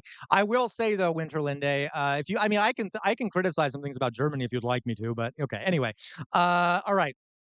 Like I don't like a lot of the food, but anyway, um, uh, what was I going to say? Oh yes. So, uh, Hey, Drusilla, though, I get it, right? I get it, okay? Um, I didn't say that, Tiago. I'm said that it also happened in Eastern Europe underneath the occupation of the Soviets. It also happened in Brazil. I mean, Brazil. I'm sorry, Portugal. You know that was a slip. Okay. All right. So denunciations, right? And what is she doing? She is doing the work of the Gestapo, right? Doing the denunciations and the reporting. Anyway, okay. But that's how regimes like this succeed. They have to get people doing this. Okay. They have to get people to actually do the denunciations and the reporting on their neighbors. Um, all right. Yeah, no, I get it, Drusilla. I get it. Okay. Uh, all right. So, one other thing here, folks. So let me show. Okay, I got one more here to show all of you, or maybe two more. Let me see. And then I'll go into the Discord's recommendations channel. Um, okay. Yeah, you're right, Doug, on the left. I mean, this is scaring away a lot of companies from America. All right. So, where is this thing? All right. This. This is I know that there's divided views in the audience about Taylor Lorenz. Okay. Regardless, I wanted to watch this interview with all of you. Um, this is about that that Trump passed that bill, that executive order that labeled a bunch of groups as terrorist. Okay. Um, yeah, American Against Fear. Yeah, Ken Klippenstein is a brilliant journalist. This is why we're watching it, is because I love Ken Klippenstein. I believe he has a Substack now. Brilliant journalist. That's okay, American Sphere. I was gonna do that right after this, as sort of a palate cleanser. So, all right, so let's watch this. Um, Ken Klippenstein talking about the language in that bill that it, claims that being anti-Christian America, pro-Antifa is terrorism. Okay, once again, folks, if we get two more super chats, I will, or $2 per, I guess, bits or whatever, or an Amazon Prime subscription that'll also count, or a donation through Buy Me a Coffee. I will put on the makeup. Yes, thank you. That's the one in your groove, the NSPM 7. Okay, so let's watch this real fast. Let's see what I haven't seen it, but let's see what Ken has to say. But then I reflected on it, and it's more than just the left. Yeah, when I first wrote it, I said a declaration of war on the left, but then I reflected on it, and it's more than just the left. This is just everyone who isn't a certain brand of conservative, I guess. This is not interpretive. This is like what they explicitly said. God only knows what the classified versions of this directive floating around in the White House are. We all know that the government has made aggressive efforts to crack down on free speech lately under the guise of cracking down on terrorism and strengthening national security. I love the it in your TikTok groove. ban falls under this, along with a slew of other regulations. And recently, the independent journalist Ken Klippenstein broke the story of NSPM 7, a presidential directive aimed at censoring political speech. I mentioned this directive in one of my previous videos, but I wanted to bring Ken on today to dive deep into NSPM 7 and how directives like this are increasingly being used by the administration to censor speech and silence anyone who challenges power. Ken, welcome to Free Speech Fridays. Hey, Taylor, good to be with you.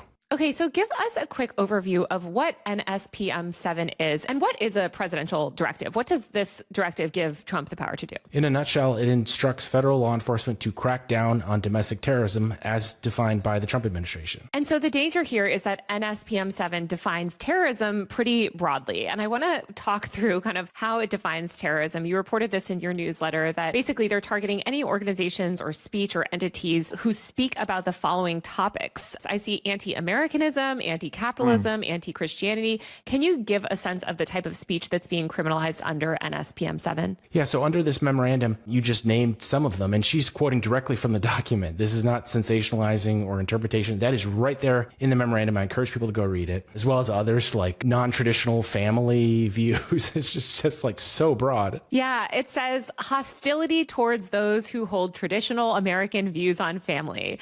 And then things like support for the overthrow of the U.S. government, which I think we would all love to overthrow the U.S. government some days. Have you met an American? Yeah. They hate the government. Extremism on migration, extremism on race, extremism on gender. I think we know what they're saying.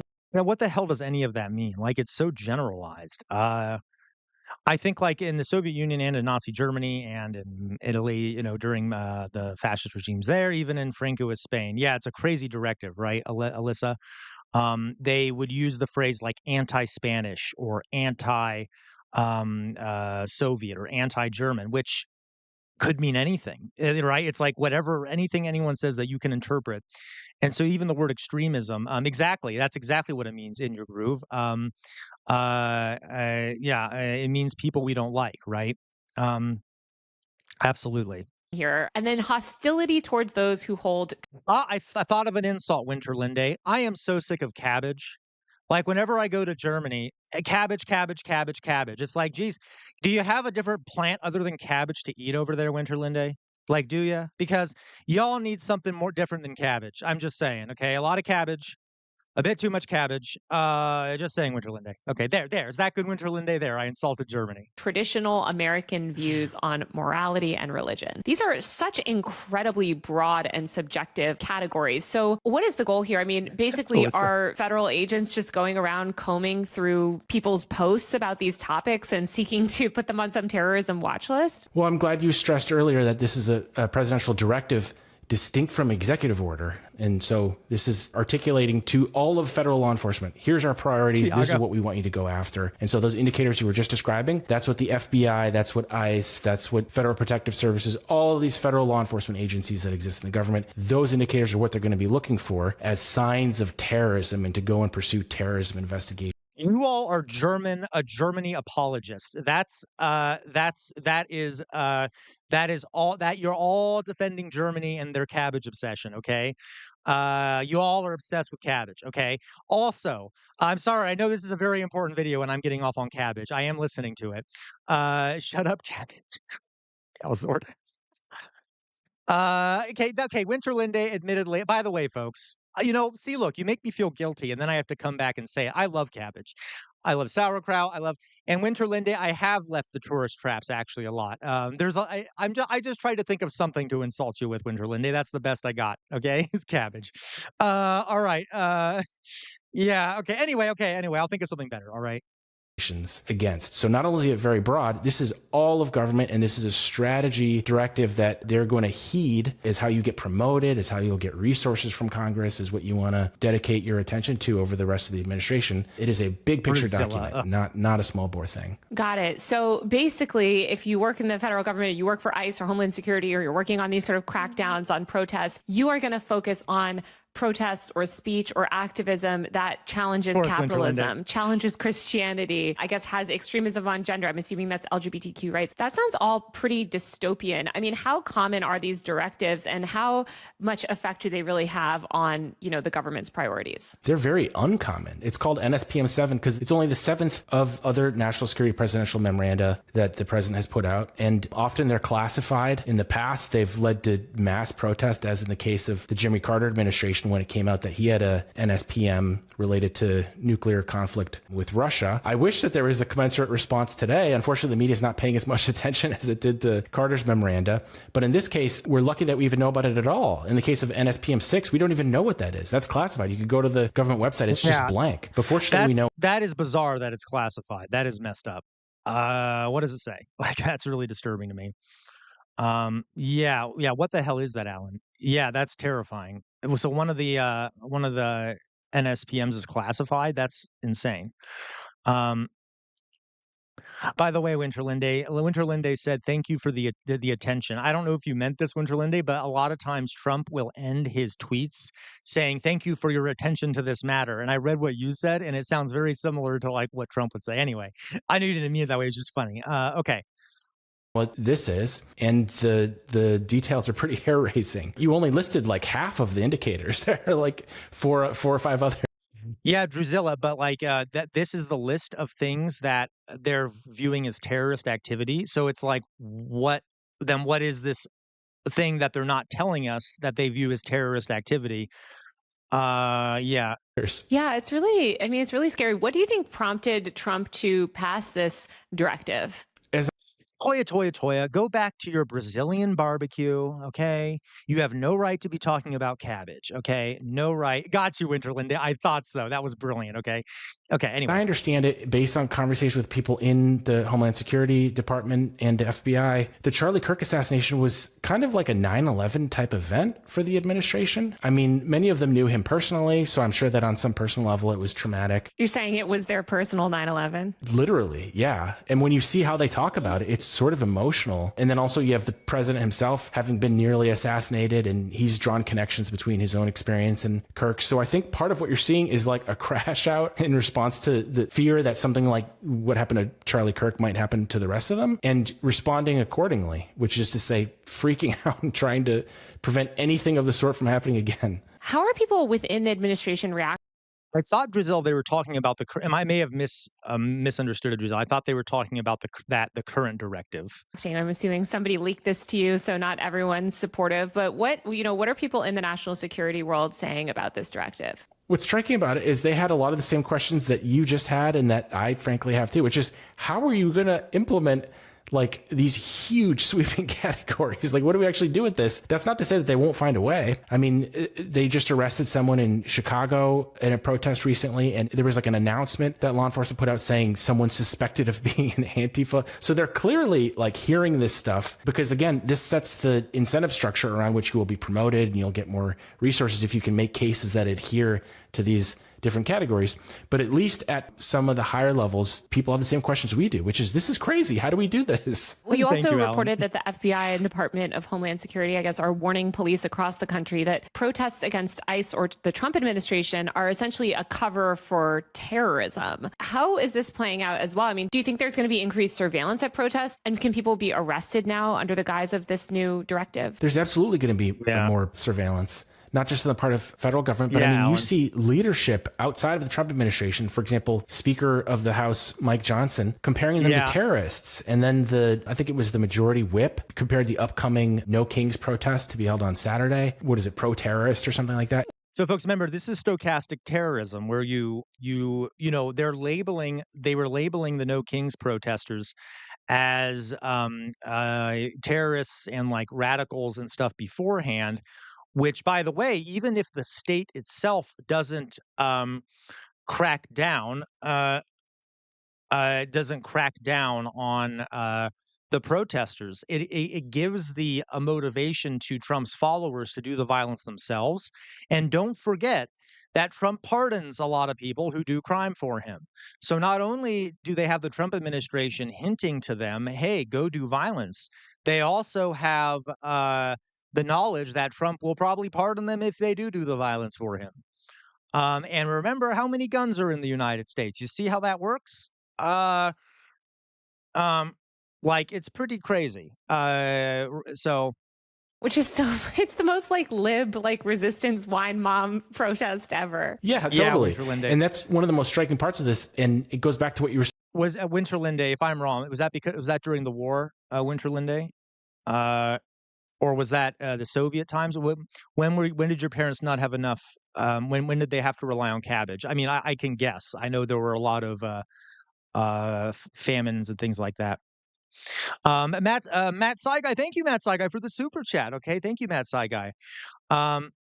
Thank you so much, Matt Saigai. Glad to see you here. Got you. Yes, absolutely, Winterlinde. That makes sense. Okay. All right. So I would love to talk with you about that sometime, Winterlinde, your parents' experience and stuff going through that. Anyway, one more, folks, and I'll put on the makeup, okay? Thank you very much, Matt Saigai.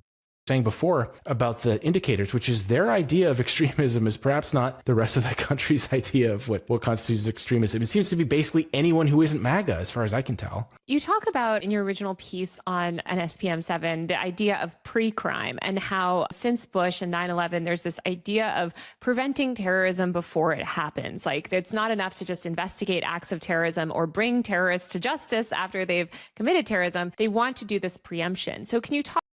Oh, yeah, Meowsword, I just saw what you said here. Thank you, Tiago, here for the Meowsword. I mean, Caroline Levitt literally said, all constituents are Hamas, terrorists, and illegals. Yeah. Yeah. I mean, like, yeah.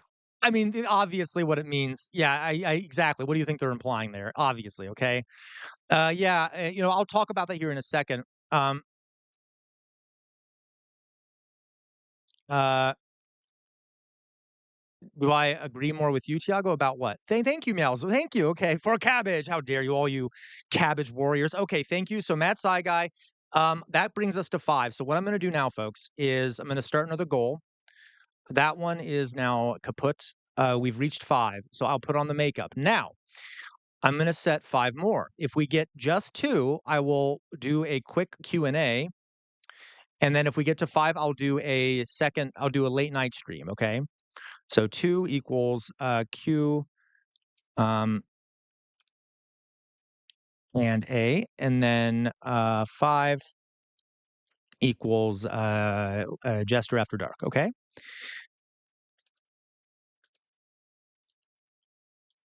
Okay, I'll take a look here. All right. So thank you guys, everyone who's donated, etc. Oh my God, thank you, Alyssa. Okay. Um, all right. So there's our new goal. I will put on the makeup while we're sitting here listening to this. Oh, where'd I put my makeup? Here it is. All right. Woo! It's been a while since I put on makeup, huh? How dare you, Doug? If you're talking about me, Doug, I swear. Okay. All right. Let me see here. Let me just get this already. Okay. Yeah. So guys, we'll talk about Palestine after I put the makeup on here. Actually, no, let's talk about it while I'm putting on the makeup. I see a lot of good comments here.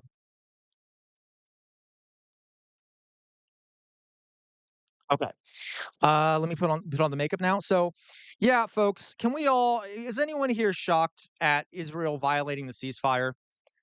I mean, uh and of course they're blaming, so you have to understand, folks, this is obvious, right? This is very obvious. So after a country has been bombed or any piece of land has been bombed for a significant amount of time, you will typically have a power vacuum because the established regime, which would have before this genocide commenced, would have been Hamas, right?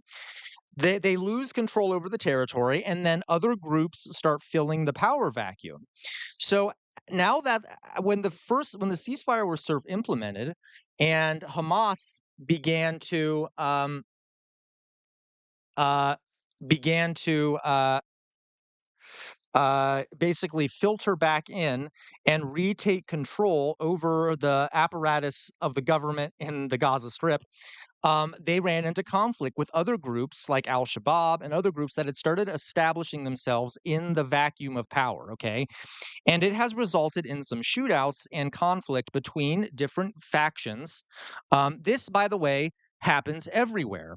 There was a group that during the American Civil War, after the war ended, there was a resistance group, basically an organized criminal gang that formed in the South called the Ku Klux Klan that began fighting as the state was reintroduced to the South. Okay, I can give you plenty of other examples of this throughout history.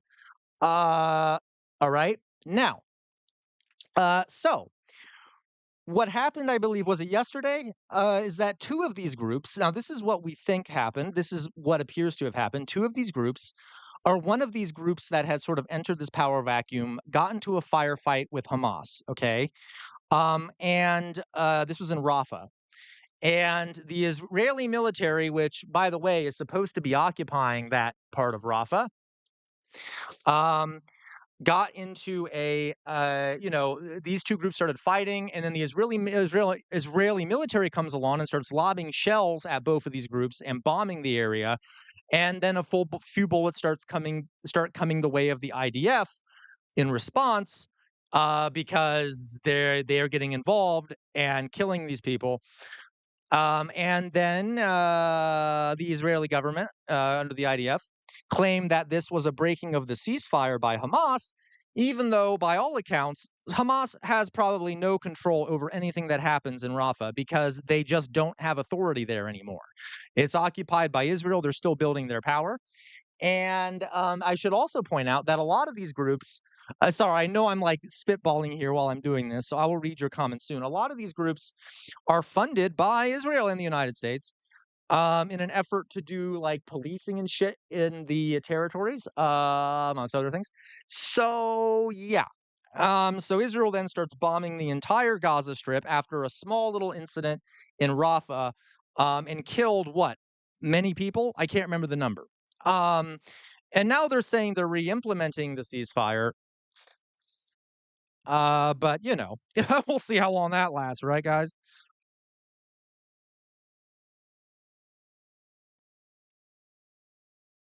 By the way, if there, despite the fact that there was this kind of shooting going on, even if some armed militant had shot at the IDF, at this point, it would be a police action to fix it, right? You don't start bombing the whole Gaza Strip. You might do an enforcement mechanism, some sort of policing action to disarm them, rather than blaming all of Hamas for the action of a single fighter or a small group of fighters over which Hamas has no control. Now, obviously, I'm not siding with Israel at all, but you see my point. Yep, exactly, Doug. I can kind of see what Doug says here. It's only legitimate. Yep. Okay. All right. I'm almost done here, folks. So yeah, more terrorism by the Israeli government, as always. More excuses in order to kill as many Palestinians as they want. Okay.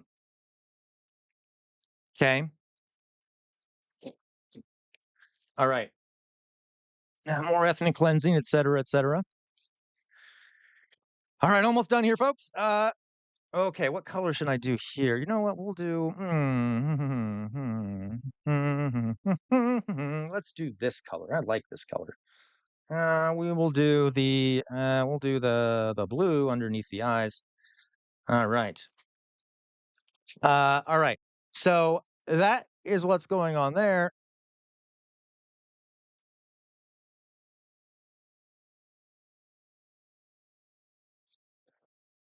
Um,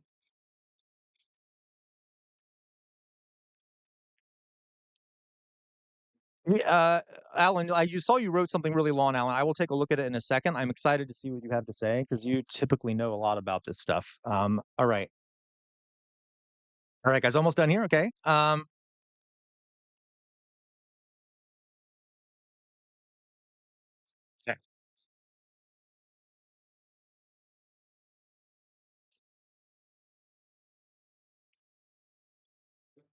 All right.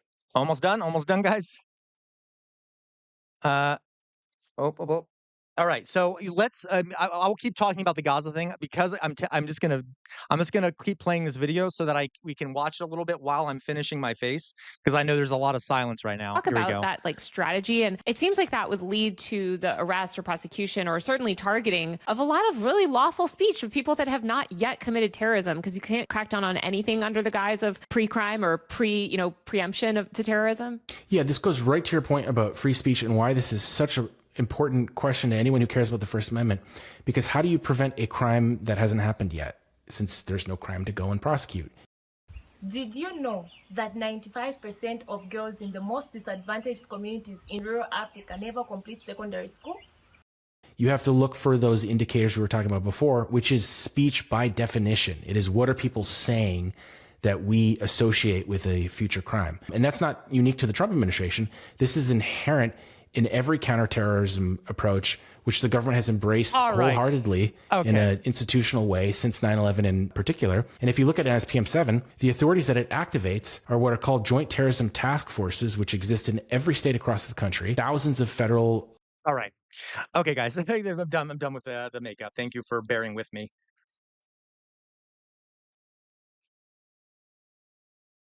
All right.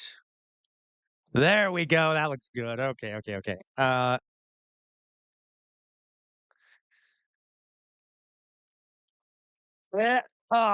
we go. All right. Now this feels better. It's been a while, hasn't it, folks? It's been a while. Okay. Oh, I missed a little bit right there. I was gonna fix it a little bit. There we go. There we go. Okay. All right. Let me see what you all were saying about Gaza. I know I had trouble kind of seeing what was being said there. Let's take a look here. Did I miss any super chats or anything? Oh, I did. I did miss some. I missed one. Thank you, In Your Groove. Thank you very much, In Your Groove. Okay, if we get one more, folks, I will do a Q&A. Thank you very much, In Your Groove, for the all the greens. No. No kidding. I do love lots of green things. Okay. Uh, Mithril, Manchester is quite fun. I wouldn't mind moving here. The uni is great, anyways. I think we're doing some public execute. Yeah, there were some public executions going on by Hamas. Yeah. Okay. All right. The ceasefire was never a legitimate ceasefire. Yep, exactly. I'm sure this one will definitely last longer, right, Dolly boy? I'm sure. Okay. Um, oh, cool, Matt Saigai. I've never been to Manchester. Okay. Yeah, you're right, Tiago. Okay. Um, it's about second in advance. Yep. Okay. Um, he was on Feared. Oh, I don't know who that is. Who is it? Gianmarco? I'll take a look. I'll see if I can find this person. Gianmarco Ceresi. I have not, Druzilla. Would you maybe send me a rec so I can react to some of his stuff? Well, if I might not be able to, but just put it in the reacts channel and I will take a look at it. Oh, okay. Thank you, Matt Saiga. Though, have fun at your workshop. Okay, guys. So, I missed something that I missed what Alan said here. I know Alan had a good. Okay, I don't agree with capital punishment, but Hamas has executed members of Israel-backed militias. The idea that they're just killing innocent, yeah, yeah, and I will say that whenever there's like a conflict like this, there typically are executions afterwards, because martial law is in place. There's no governing structure because everything's been destroyed. Am I excusing it? No, but I'm saying that like it's not like unique to Hamas that there are executions as a as a governing structure moves back into a territory that has a power void in it. Um, okay. No, Tiago, you're right. I'm not justifying it. I'm just saying, um, uh, there were like whenever there wouldn't be executions if Israel hadn't bombed Gaza, and even the American. What this happens everywhere. Okay, whenever there's a power vacuum and an authority moves back in, there are executions or because martial law is enacted. I am not saying that it is right, but that is a sort of a human state thing, not a Hamas thing. And so to use that as the excuse to the fact that it's being emphasized by Israel is an attempt to justify more bombings and things like that. Okay. There you go, Meowzord. There you go, Meowzord. When thank you, Meowzord. Thank you for the example. I had a mind blank there, Meowzord. But when America withdrew from Afghanistan, the Taliban moved in and did some reprisals. Um, by the way, when there were executions, the Americans did executions when they moved into some of the states that were occupied by Nazi Germany. There were reprisal. So there were also executions when the United States moved into the southern United States, when the northern United States moved to the southern. And I'm not justifying those. I'm saying, though, it's not a Hamas thing. French Revolution. There you go, Meowzord. Meowzord, why are you outdoing me as the why are you outdoing me as the historian here? I'm not thinking of these examples. Thank you. You're making me feel dumb, like in a good way. I'm glad you are. Okay. Yes, Iraq. There you go, Dally Boy. So again, I'm not. It is terrible. Okay, but all right. Yep, and it's always a public spectacle. And why do you think that is, folks? Because you do it as a public spectacle. Because if there is no power structure, okay, um, if there is no power structure, if there's no government enforcement, the way to do it to keep order is to frighten people. So you do, and again, it's horrible. It's horrible. I'm just saying you use public executions as a way to maintain public order.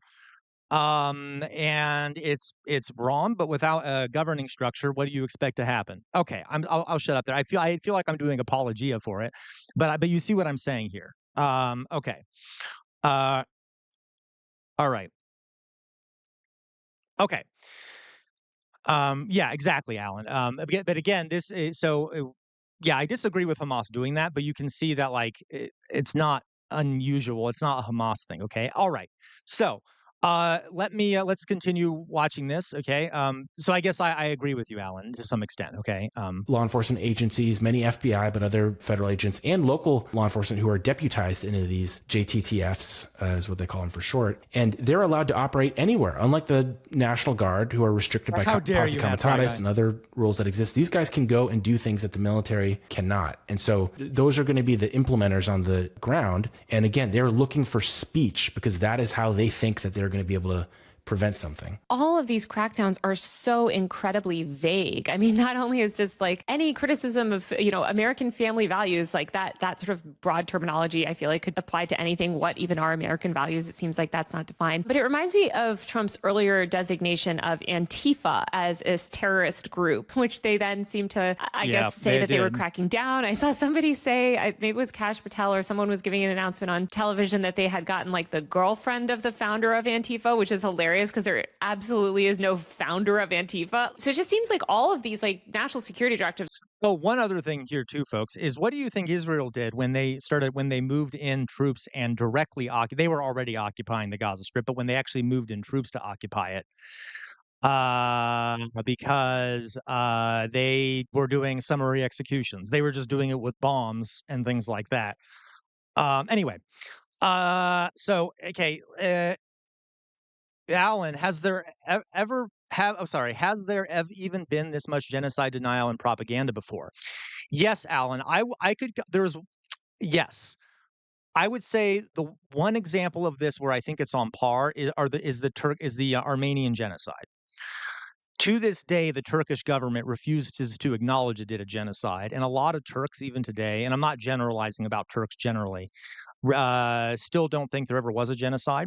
Um, I suspect that would be a comparable instance of genocide denial. Yeah, but you're right, Alan. I would say that in like very modern times, in like internet times or whatever, there isn't a comparison. Okay, um, but yeah, all right. Um, And it's also, by the way, similar, Alan, the genocide denial of the Armenian genocide, and that a lot of countries exterior to Turkey were all said it was genocide, and Turkey still denied it. Okay, so I guess that would be comparable. Um, all right, yeah, I know, me too, Mithril. Okay, let's continue.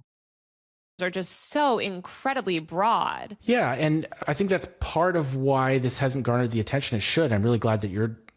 Oh, totally, Dolly boy. You're right. Yeah, Meowzord. Oh my God, Meowzord, you're making me feel like an idiot today. Thank you. I mean, it's a good thing. Okay, Meowzord's true. China and the Uyghurs, they are doing massive genocide denial. I mean, like their whole propaganda apparatus is set against. Even a lot of Chinese folks don't think there's a genocide going on because they literally don't know, or they've been fed so much propaganda they don't know. So there's another example. Okay. Yeah, Dolly boy, you're right. They threaten people. How dare you, Tiago? Okay, they threaten people. Australia and like the Turkish government would even threaten other countries that would acknowledge the genocide, similar to what Israel does. Okay, and same thing with China. They will sort of threaten other countries that vocalize opposition to what they're doing to the Uyghurs. Okay.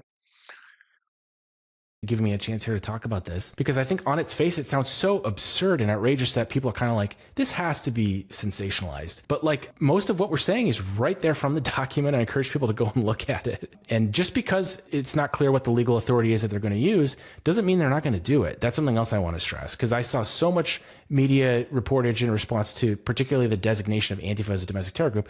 Oh, you can't designate a domestic terror group. Nothing's going to happen. That's not true.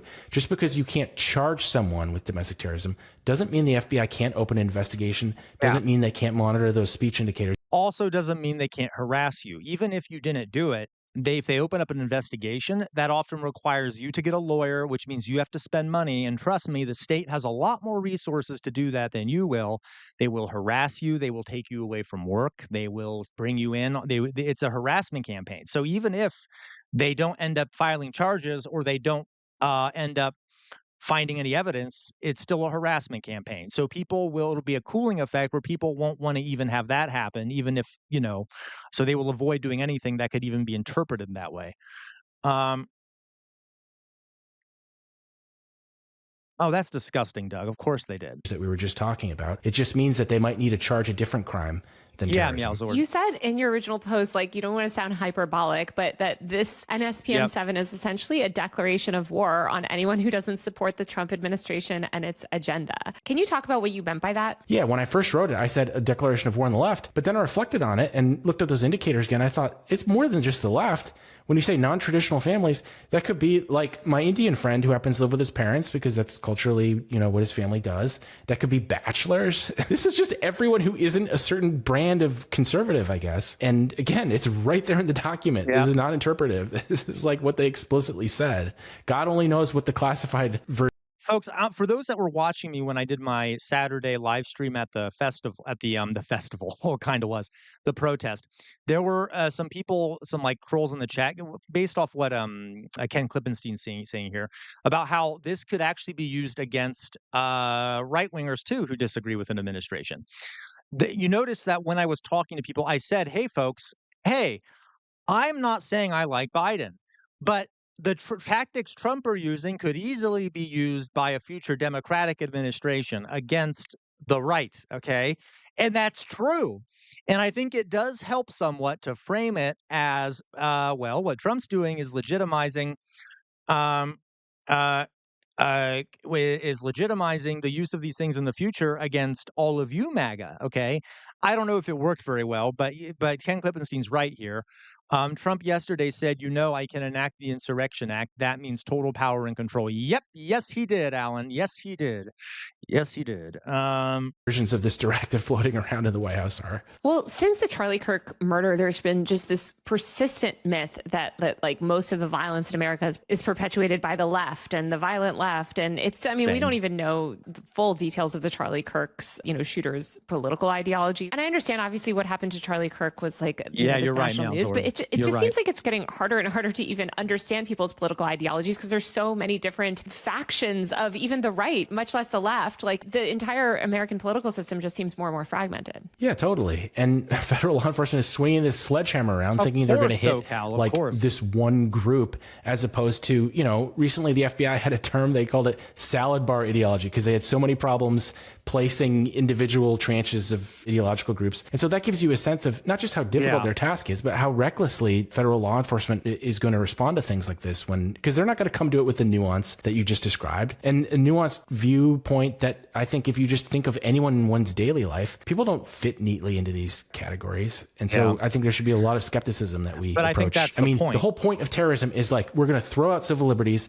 because something is so scary and so dangerous that we need to prevent it from happening. Now, if you're talking about a nuclear dirty bomb or something like that, there's an argument for that. I'm still skeptical, but there's an argument for that. But if you're talking about like one guy breaks a window or sets a Tesla on fire, there's no argument for that among anyone reasonable. And so, the point you're making is basically to say that none of these indicators are going to work because people's views don't fit neatly into these categories. Right. It basically just creates this permission structure to target anyone at any time because you can sort of find anybody, even people in the MAGA right, that, if they decide to speak out against power, I'm sure that you could apply some of these categories to them. This is terrifying to me. And like you said, it's almost parody level. Like it's almost hard to take it seriously, but this has also not been significantly covered in the mainstream media. And I'm wondering why.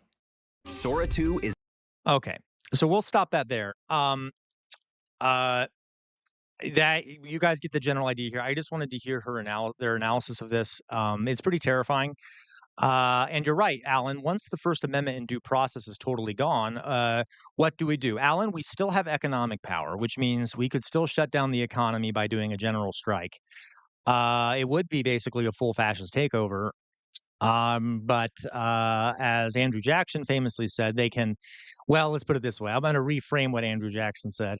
They can pass a law, but then now let them enforce it, right? So there are other ways to resist if they do get rid of the First Amendment and due process if they haven't already. It would basically be the full fascist takeover. There absolutely is, Doug. There is an economic blackout being organized. Okay. All right, guys. So I do notice here that there is I think I lost a bunch of viewers because of my rambling on here. Let me see here. How do we got? I've got no, we don't got many people on here right now. That's okay.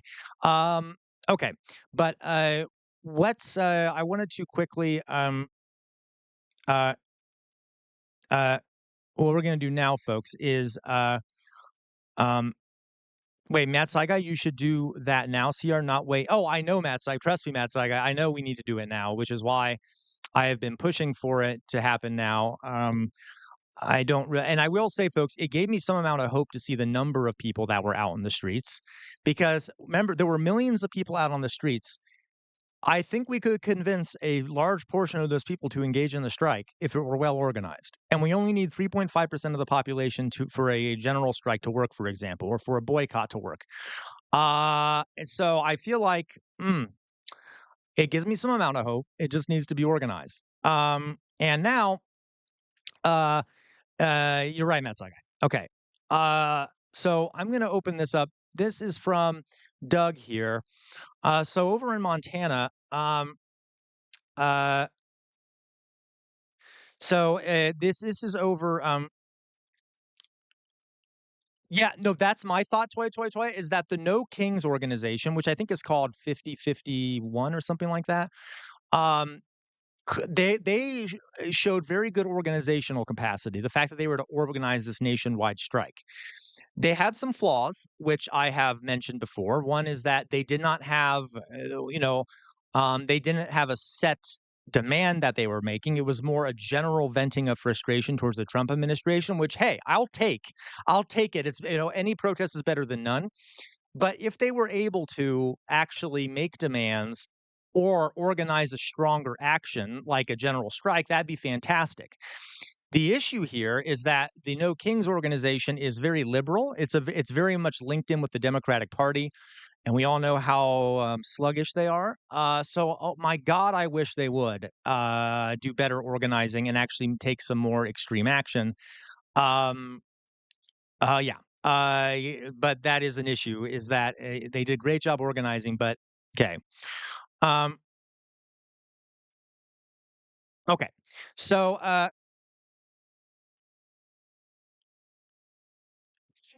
Meowzord.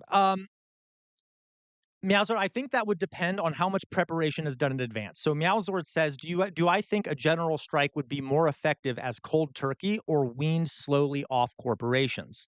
Should we shock the economy or slowly suffocate? So Meowzord, it depends. If there is a lot of planning done in advance, we could do cold turkey. If there is not much done in advance, it's better to do weaning off. The reason I say that is because the people who are doing the strike will need time to adapt to the reality of not being able to purchase from corporations. We need to develop like mutual aid networks where people support each other during the times when they're not working. So that's where I'm approaching this from. You could do cold turkey, but you'd better have plans in advance for that. And if you do a slow wean off, that would be better if you're still not solid on how to mutually aid each other. Um, uh, honestly, Mouseherd, either one would work though, because a slow weaning could cause more pressure on the government, but also a sudden shock would also cause a lot of pressure on the government and the corporations. So it could be either one. I'd have to think more about that, Mirzad. That's a really good question. Okay. So, folks, over in Montana, Doug sent this. A bipartisan team of former Montana officials have unveiled an oddly simple yet startlingly robust legal mechanism for undoing Citizens United. Just a reminder, folks, if we get one more super chat, we'll do a Q&A, and then if we get 3 more after that, so if we get 4 more, I will do a Jester After Dark stream. Okay. Um, uh, um, okay.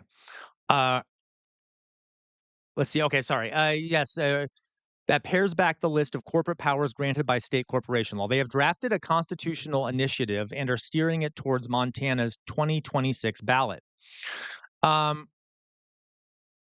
Okay, Citizens United held that lawmakers cannot regulate a corporation's right to spend independently in elections, but regulations are just one tool in the legislative toolbox. Another extraordinarily powerful tool has gone largely unexamined until now. Every state's virtually unlimited authority to define the powers it grants its corporations. Corporations have only the powers that states give them, no more. States stopped being choosy about the powers they granted to their corporations in the mid 1800s, but every single state retained the authority to be as choosy as they like. Okay. Um, okay. Da-da-da-da. So, under the plan, Montana would no longer grant its corporations the power to spend money in politics, which we can do. We can do that. Okay. Uh, um, Okay. If states did this individually, they could do it. Okay. And because out of state corporations can only exercise the powers that domestic corporations can exercise, it would also remove political spending power from every out of state corporation that operates in Montana. Pretty cool. Pretty cool. Um, Now, of course, folks, this would probably end up going to the Supreme Court and they might end up ruling anyway. You can't do that. That's discrimination against these corporations. They might, but it could be a try. Okay.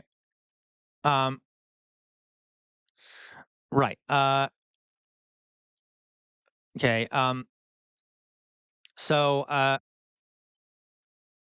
yes. So we no longer. There you go. So that's the plan, folks. It's basically to have Montana stop defining their corporations as entities that are able to give donations to politicians. Okay, which gets around the Citizens United and things like that. And lots of states could do that, and it's great. And thank you, Doug, for sharing it. Um, and it's going to be submitted to the secretary. It's an initiative, so we'll see what the people of Montana decide on. Okay. Thank you, Doug, for the super chat. Okay. Doug says, thank you. We need to end Citizens United 100%. Um, yeah, correct, Doug. But Doug, I'm just saying, I don't trust the Supreme Court. They might say you're discriminating against corporations. But I don't. I mean, I'd have to look into that legal argument. But you're right. We would see, Doug. There might not be a legal basis for them to argue with it. Okay. Uh, all right. So, okay, guys. So thank you for sharing that. Let me see here. I saw a question here. Alan. Okay, Alan said, what'd you say, Alan? You said something about a strike here. Alan, what would the demands for a general strike be? Hey, Trump, stop being a fascist, please. Well, that's the thing, Alan. Remember we did that stream on like having to have set demands for the strike. So I don't want to be the one that would determine that, but we need to have a set demand or demands for the strike, right? You need the set demands and you need the strike. Like I think you go big or go home. I mean, if you know, but that might be a bit much. Like if we demanded the resignation of the Trump administration, which I don't think would work, but you could start with something smaller. And by the way, if you get something small done doing that, that will then allow people to see that the people have power to change things. And that could inspire the people to take more control over their lives and do it in the future for other things. So I would suggest starting with a small demand, and after you get it, that empowers you to do it again in the future. Okay. Um, so I would not go like full, everyone resign. Okay. But you could start with something smaller. Tiago, let me see what your dono is. Thank you, Tiago. Okay. Uh, all right. Let's see here, Tiago. Thank you, Tiago. Take your propaganda work. Fuck you, the French peasant. Take all my money and buy illegal stuff. Jesus, I hate myself for giving you money. I don't even have a question to ask on Q&A. Yo, welcome, Tiago. Thank you. I know my propaganda is perfect. Okay. Thank you very much, Tiago, for that. Okay. All right, guys. So, I did, Mithril. Thank you. Okay, guys. So, we do have enough now if you guys want to do a Q&A here. Did that answer your question, Alan? Uh, all right. Okay, thank you, Druzilla. Okay, guys. So, if you want to do a Q&A, we can do a Q&A. We let's see here. Okay. So if we get, by the way, 2 more, 3, I'm sorry, 3 more. 3 more? Yeah, 3 more. We will do a no, 2 more. I'm sorry, 2 more. We'll do a just after dark stream. Okay. So what questions do you all have? It can be about anything. You can ask about me. You can ask about history. You can ask about politics. Mithril, what do I do to decompress? I play video games, Mithril. I love playing video games. I like reading. I will go on a hike. I will cook something. I like cooking a lot, so I'll do that. Those are sort of the things I do to decompress. So I love watching movies too. Uh, how is my boyfriend? My boyfriend's great, Tiago. My boyfriend's doing very well. Yeah, I know, Alan. That's a big problem. Is that there's not much organization in the United States for something like that, which is why we need to push for it, right? Because it looks dark right now. Like we don't have much leverage. Um, oh, totally, Meowsword. Yeah, like we could frame it as like Meowsword. We could frame it as like yeah, you're right, Meowsword. Yeah, if we frame it in a way that is like that kind of plays off Trump's ego, okay, that would be great. Um, okay, that'd be great. Wait, what guys? I missed the introduction. Yeah, right, Meowsword. Okay. Um, oh, I'm sorry, Alyssa. What are you pointing at there, Alyssa? Thank you, Alyssa, for the super chat. Okay. Do I read fiction? Yes, I do, Alyssa. I read a lot of fantasy. Um, like I really like Brandon Sanderson. And I what's that other? What's her name? Having a mind blank here. There's also a series called the Black Company that I really like. It's like a bunch of mercenaries, and like a fantasy type thing.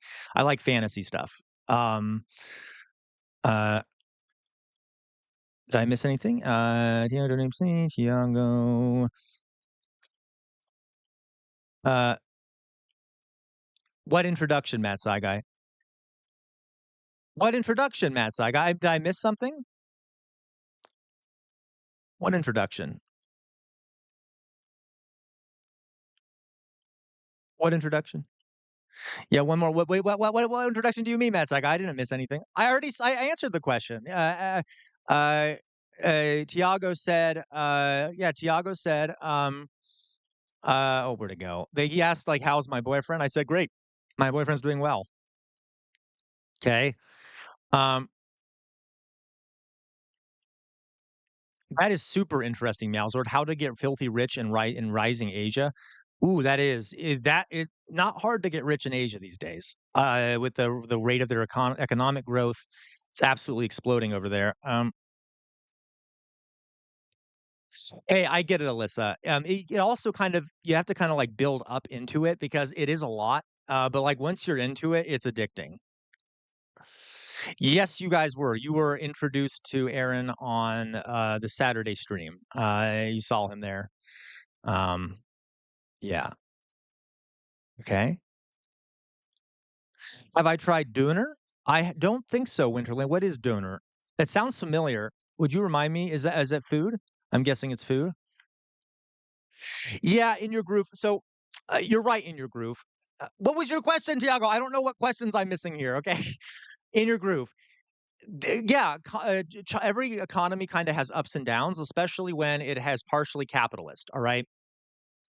So, yeah, the Chinese economy is slowing down. That doesn't mean it is in a bad spot, because the government can do things to react to it.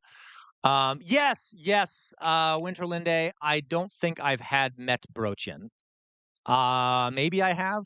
I can't quite remember. Um, so yeah, it is slowing down. But I gotta also tell you, in your groove, there's always people claiming that China's economy is slowing down and collapse. And yeah, it is slowing down, but it doesn't mean they won't recover. What are you? Okay, you guys are horrible. I don't know what questions I'm missing. I'm trying to answer everyone's questions here. Okay. Um. Uh. What question? Did you tell your boyfriend that you had a lover in Portugal with free healthcare for you and a green card? My girlfriend already knows. I know, Tiago. That's our secret. Okay. Uh,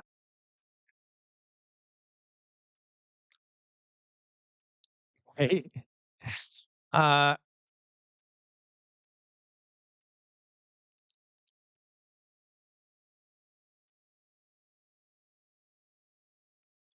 okay. Turkish.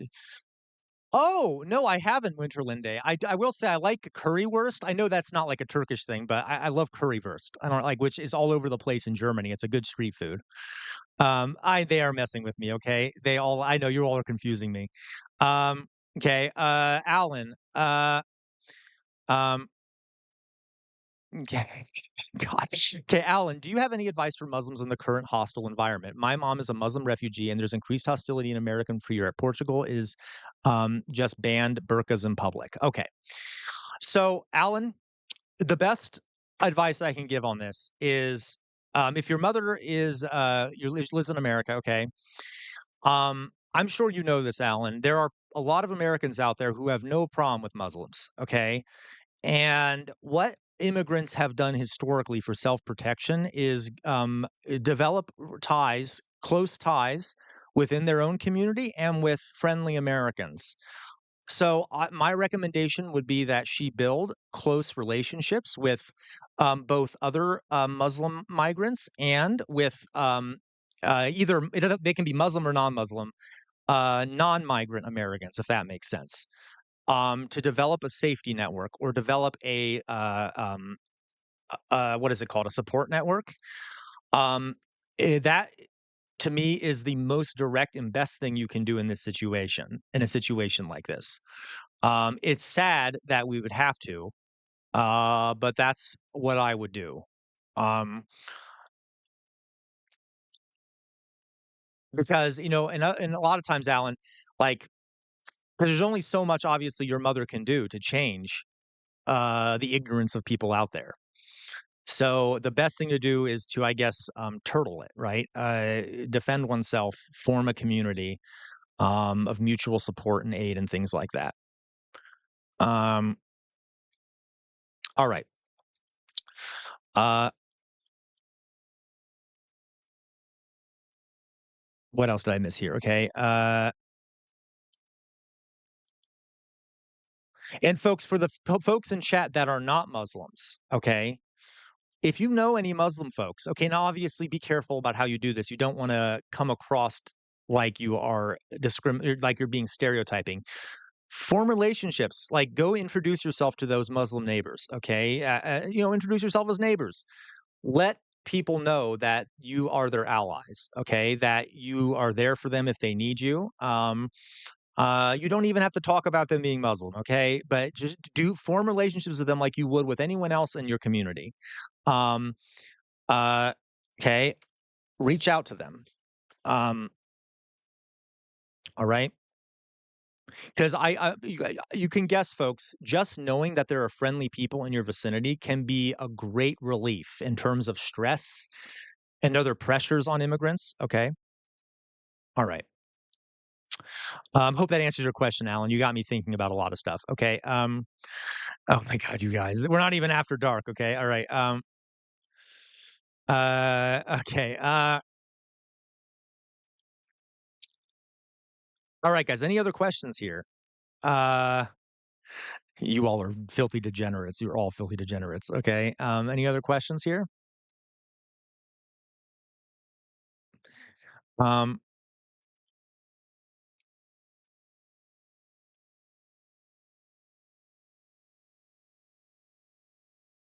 guys, anyone? Anyone know the questions? If not, it's okay.